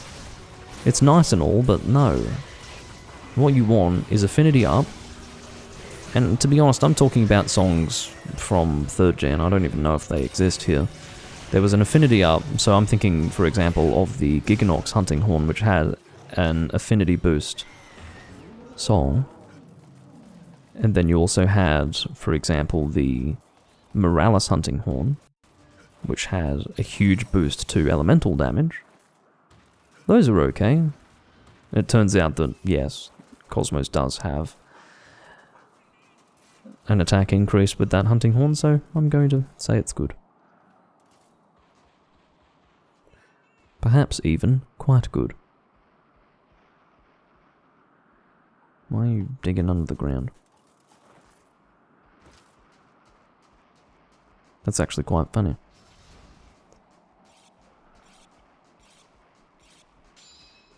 I'm acting like a cat chasing a laser on the ground.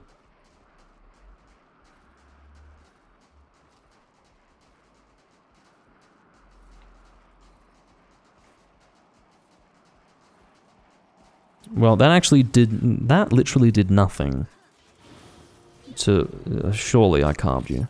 Surely I did. Why am I not carving you? I genuinely thought that I'd carved this monster. What's wrong with me? Oh, I don't have high graded pawns. Whoops. Lost my chaos oil there, that's a little embarrassing.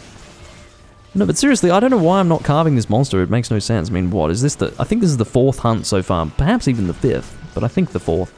And I've not carved Malfestio even once. Not even once. It's bizarre.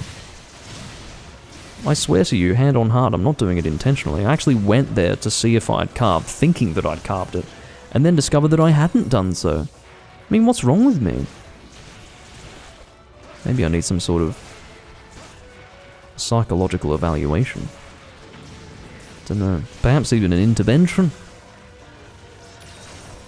I need help.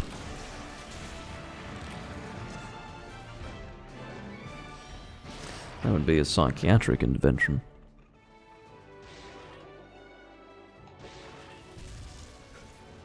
What is that, an acorn cannon?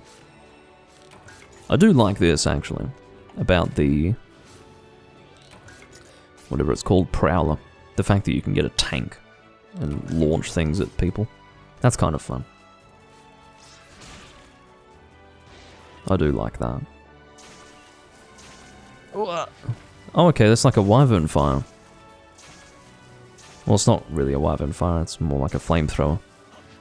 Wyvern fire is one big explosion once you've charged it up. That's very cool, actually. Almost makes me want to use Prowler. Almost. Almost.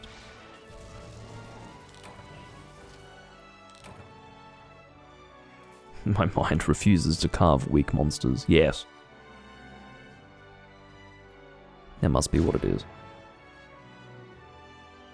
Look, people seem to underestimate how much my brain takes a back seat when I'm hunting. It really does. Hey, I got 2. Awesome. Now I only need 1 more. So 1 more hunt and I will be done. But yeah, people may underestimate how much I take a back seat mentally when I'm hunting. I literally am more focused on commentary and other things. Like, subconscious Doomlink does the hunting. Even if I'm talking about what I'm doing, I'm not truly paying attention. Not in a big way. Maybe it would be more accurate to say that my conscious mind, you know, dips in and out of paying attention to what I'm physically doing in the game. But primarily, it is subconscious, the hunting that I do. And my subconscious mind refuses to fucking carve Malfestia. I don't know why. It's very funny. Yeah, chatting while hunting. And I've said this before, I find it to be a skill set. So, when I started, you know, when I recorded Monster Hunter for the first time, I had been doing Let's Plays for 5 years. This was back in 2013. By that time, you know, I had about 5 years worth of experience doing commentaries while playing video games. And as soon as I tried talking while playing Monster Hunter for the first time, I actually found it very difficult. I genuinely found that there was a conflict in my mind between playing the game and talking while doing so. It took me a few weeks to get used to it.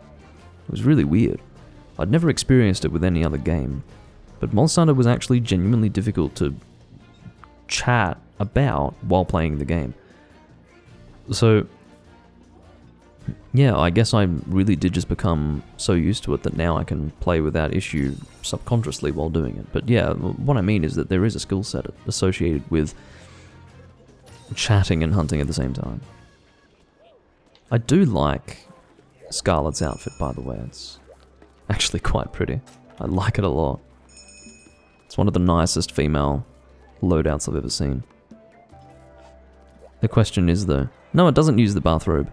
It used the shark. Oh my god, that's so good. How good is that? It doesn't use the fucking bathrobe. That's so good. Lectures. Oh, that's so well done. I'm very impressed by that. Look how good that looks. Fucking hell.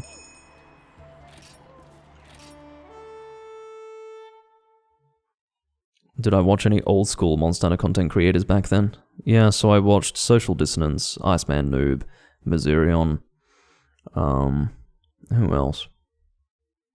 There was a guy named Mr. Bobo who he uploaded some Monster Hunter Try stuff back before the game came out in English. He was also responsible for the vast majority of the images from the game that were put on the Monster Hunter wiki at the time. All of them had Bobo written in the corner. I don't know where Mr. Bobo ended up, but he closed his YouTube channel probably back then, probably around 2012, 2013. So, yeah, he disappeared. He was a Japanese player, I understand. He used to mod the game as well.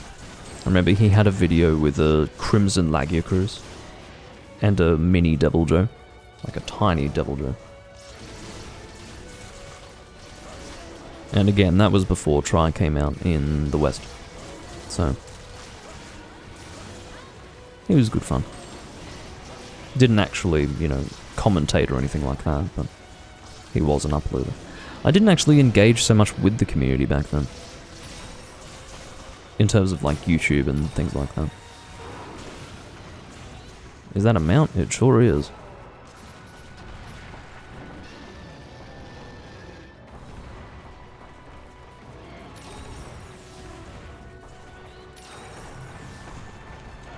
I actually pressed the perfect button combination to unsheath and guard, but it just... You could see that I successfully unsheathed, but apparently I couldn't get the guard out in time. Very well.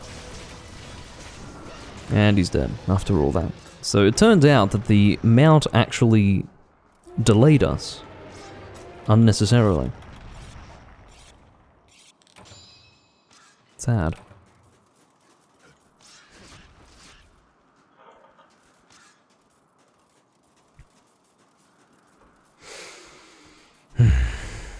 Am I carving you again? I just, like, took an adventure inside this monster's anus. I don't want to carve you. I've probably got enough of your stuff now. What I'm going to do is I'm going to stop carving all monsters except Malfestio. Malfestio, you're getting carved today. You blue bird motherfucker.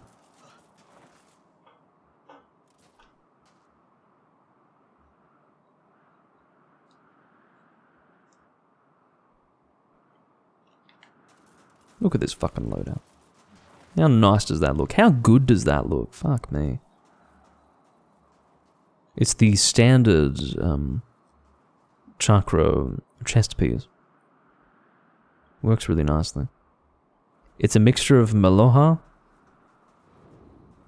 lecturers, and chakra. It's really good. And the colours are great too. Just really nicely done. Unique and not something I've ever seen before. I hope that it's their personal work, by the way. It would be a shame if they just copied it, but I suppose you can't really escape that.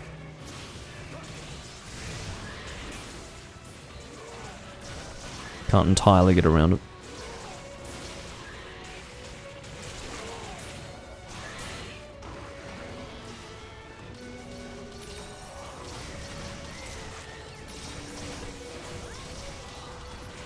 Ugh.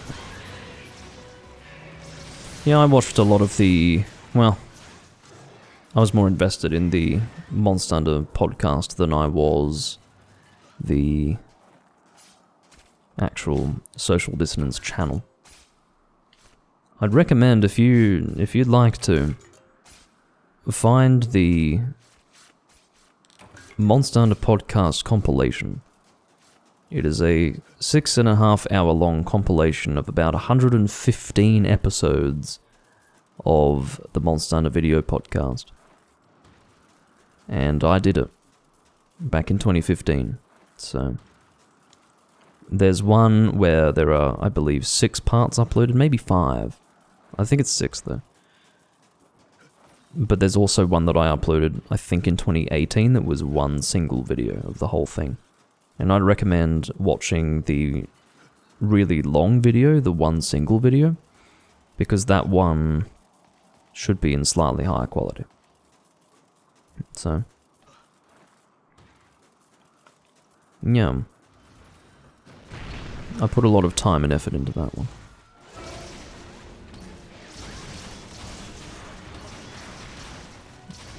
Fortunately, I was flinched out of the Raw. Or at least I was still on my hands and knees during the Raw. There we go.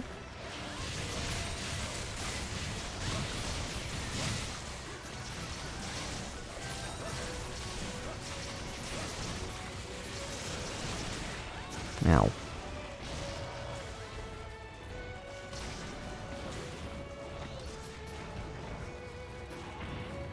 Oh, that was a big jump. You have to admit.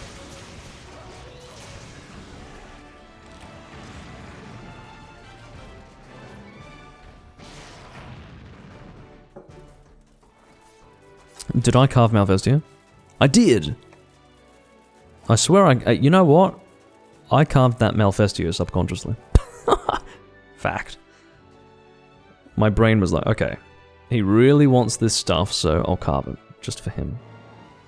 Thank you. Thank you, Doomlink. That should have been the last hunt, by the way. I should now have all of the Triforce crap that I need to upgrade my... I say Triforce crap because it's annoying to get. This is a bit of a boring hunt. Because basically you're sitting here waiting for monsters to spawn the whole time. But at any rate, I should have all the Triforce materials that I need. And we'll see if I have the other stuff, because indeed, you don't require it, I think, for upgrades 4 and 5. So, we'll see how we go.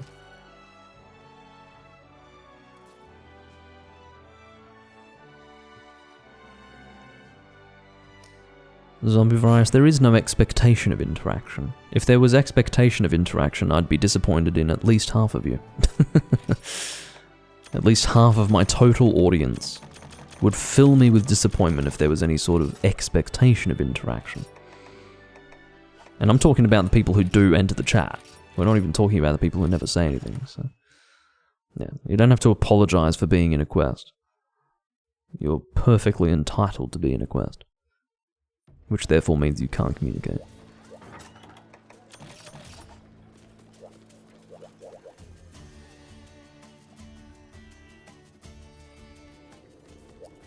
Alright. I'm assuming Kami was able to make the weapon as well. And you know what? I'm going to follow suit and disconnect. Because I don't want to hang around and make these people think that there is another quest coming, because as far as I'm aware, there isn't one. So, I will go and forge my hero's sword. I'm ready for it. I'm fucking ready for it.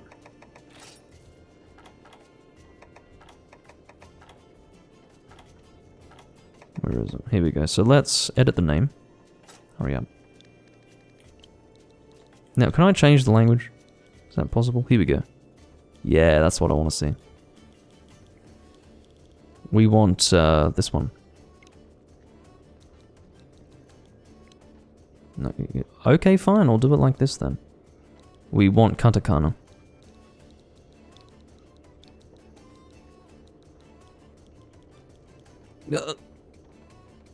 How did it guess that?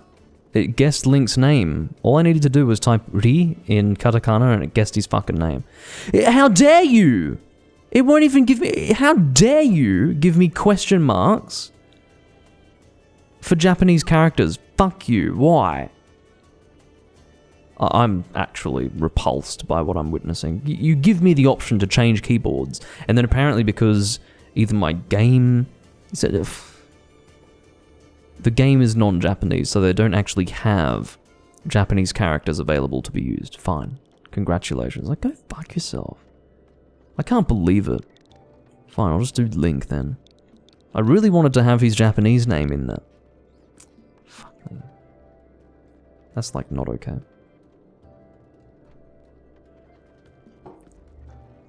Alright, Link. Here we go. Not with the Hammergeddon. We're not sticking with the Hammergeddon. No, stop it.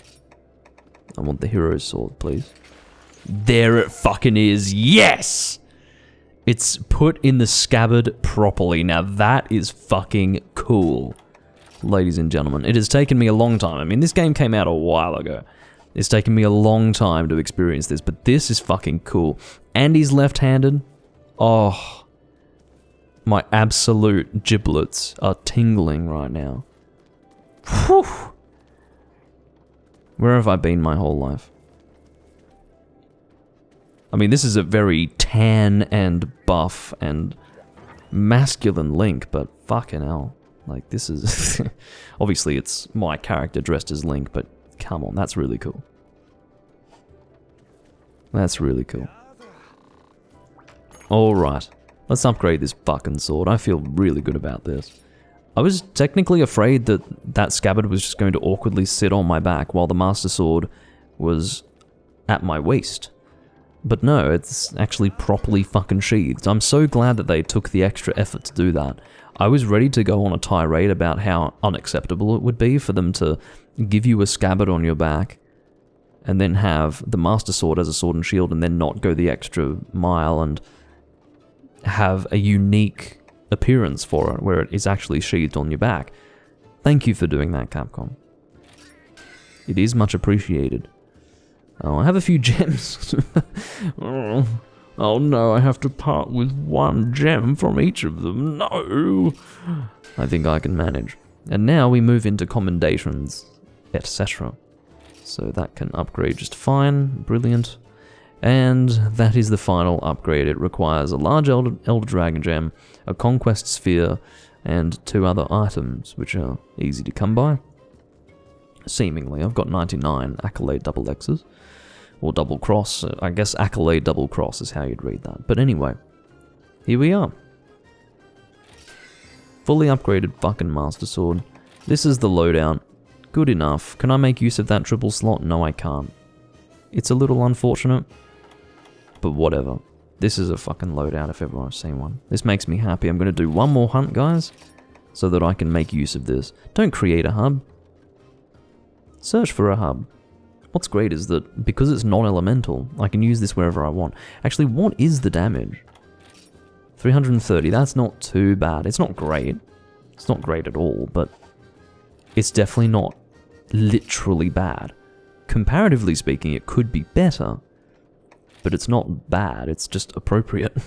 I suppose part of the reason why is because you're getting a defense increase as well. So, fine. It's like plus 30 defense and plus 10 affinity, so I understand that it's only 330 damage at the end. But yeah, I'm happy.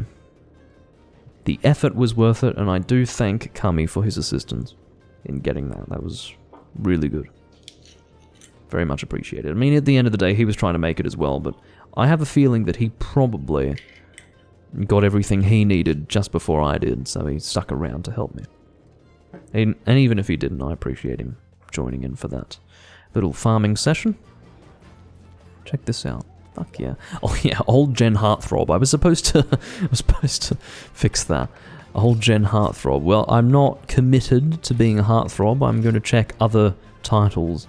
Old gen shaker, old gen headshot, old gen collector, old gen millionaire. Maybe old gen maniac would be appropriate. Old gen maniac. Yeah. That would be an accurate description of me, don't you think? I'm going to look for other words that may or may not be better than old gen maniac. But for oh no. Not with this loadout. This loadout's not good enough for that. Sorry. Dong! It's Dong! Ladies and gentlemen, the guy has actually named himself Penis in a Nintendo game. Well, in a game that's on a Nintendo console. So, congratulations, Dong. Aren't you lucky to be born in China? Hellblade G3, that's probably good enough.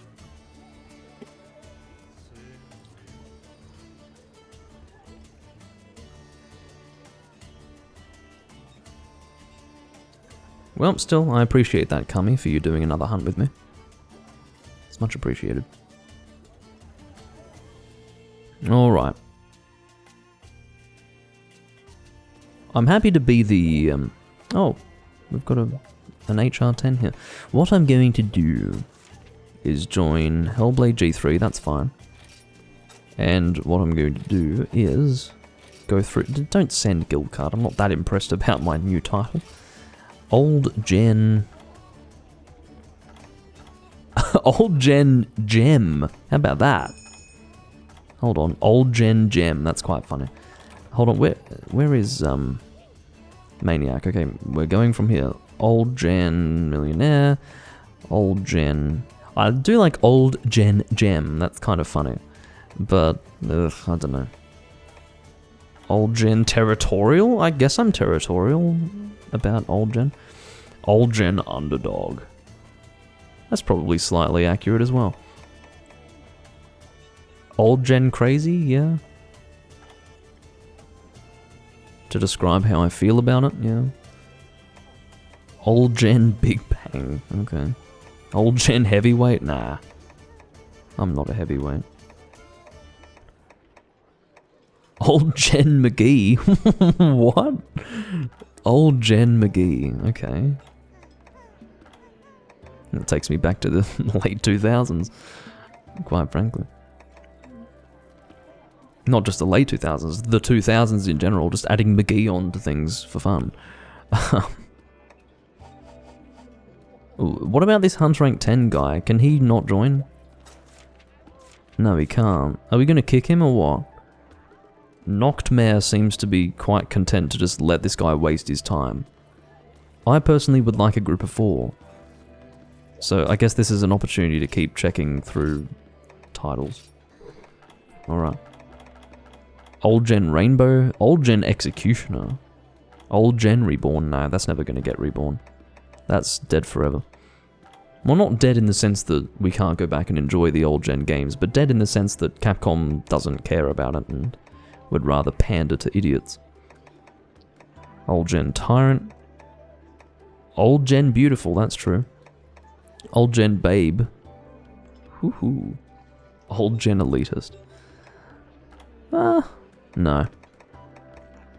I guess you could technically describe the position that I take as elitism, but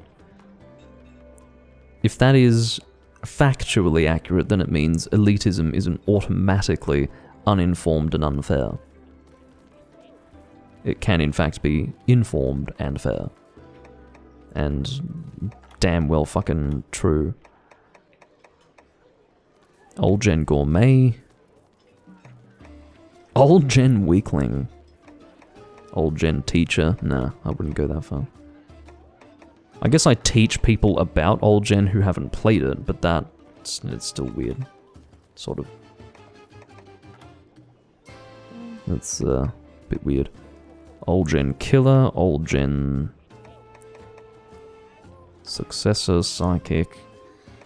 See, I was looking for old gen Archer in the previous recording, but I don't want to do that, because in my old titles I was the Archer of Lochlac, but I've moved on from that. I'm not the Archer anymore. Old Gen Dame. Old Gen Father. I could actually rephrase it to Father of Old Gen, which would be... You could only do that if you were playing the Japanese version in 2004. If you were playing the Japanese version in 2004, you can come into this game and call yourself Father of Old Gen. And you get a pat on the back from everyone, quite frankly. Good on you, mate. But, okay, maybe also the international version in 2004 on PS2. Original Monster Hunter. Give you a pat on the back for that. Old Gen Parent. Okay. Old Gen Underage. This word has been used in many nasty ways by myself and friends. And we're not going to discuss that. You can imagine, and it's quite unseemly and distasteful. But anyway. Old Gen Strawberry. What's going on in the room? Air left the hub. Does this mean that you've kicked him? Or did he leave of his own accord? Please tell me. I can stand around for longer, I don't mind. I've got things to do. I've actually got something to occupy my attention. Okay, so... Old Gen World Class, maybe not. Old Gen... Fashionista? No, I'm definitely not an old gen fashionista. I know a few people who could actually be described in those terms, and I'm definitely not one of those people. That's an interesting loadout. I don't think Bombardier helps. I think this guy has equipped Bombardier thinking that it helps to increase damage for his gun lance shells, but it doesn't. It really doesn't. Whatever. He can do what he wants. Hopefully he's dropping some bombs, and is combining for bombs.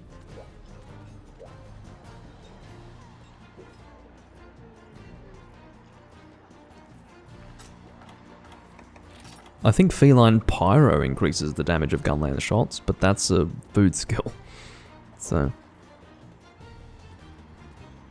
As far as armor skills are concerned, you're looking at artillery. That's the skill for gun lance shells. And that's a fact.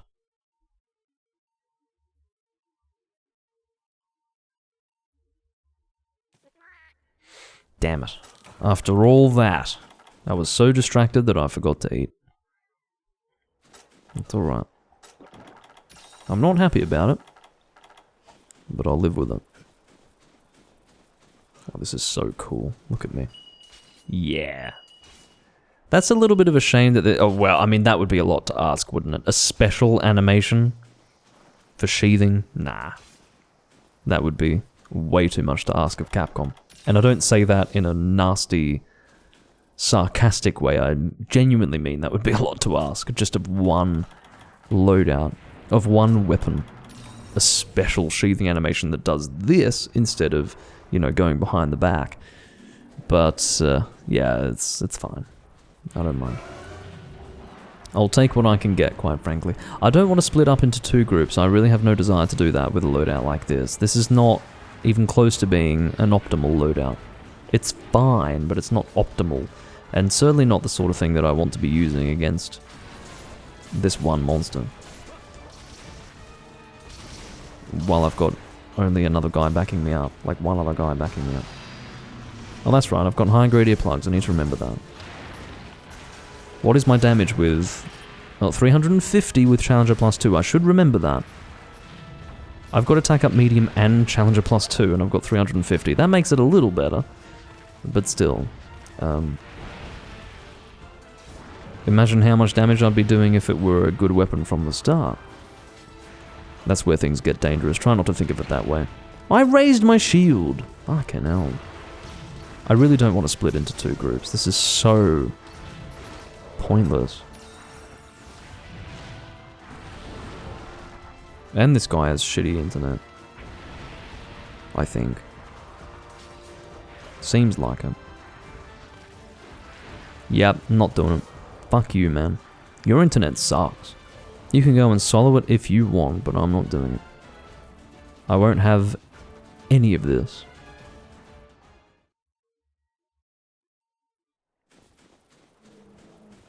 Enjoy. Noctmare has... What? Noctmare? Come on. Do you know how long we fucking stood around waiting for 4 people, and now that we're in the fucking hunt, you've disappeared? What's your problem? Fuck this guy. Maybe he didn't want to split into 2 groups either, but I agree. I'm coming. It's too late now. YK can fucking solo that thing and die. I don't give a shit. Whatever. Don't ruin my first experience with the Link loadout. Please. I'm having so much fun. This is dangerous. I knew I was going to get hit by that. Oh, that's bad news. Shut up.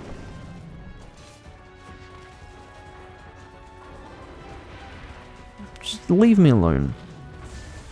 That YK guy is really insistent on soloing that monster. Why, I've got no idea. He could have just gone and, you know, accepted this quest on his own, offline, and done that. He should do that now. He should go and abandon the fucking quest, and then accept the quest solo and do that. Bastard.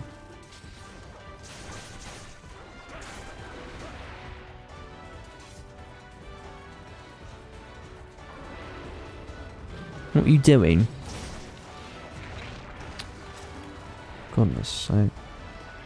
A nice flash attempt, except that it wasn't nice at all. See, this is what happens invariably. Someone wants to be pig-headed and solo, and then they just die. I mean, it's stupid. It's not that way in the older generations of Monster Hunter. Those communities actually can solo properly, but in these games, fuck if those people know how to play. Fuck if those people know how to play. They literally just kill themselves by being, you know, unmanageable. Ugh.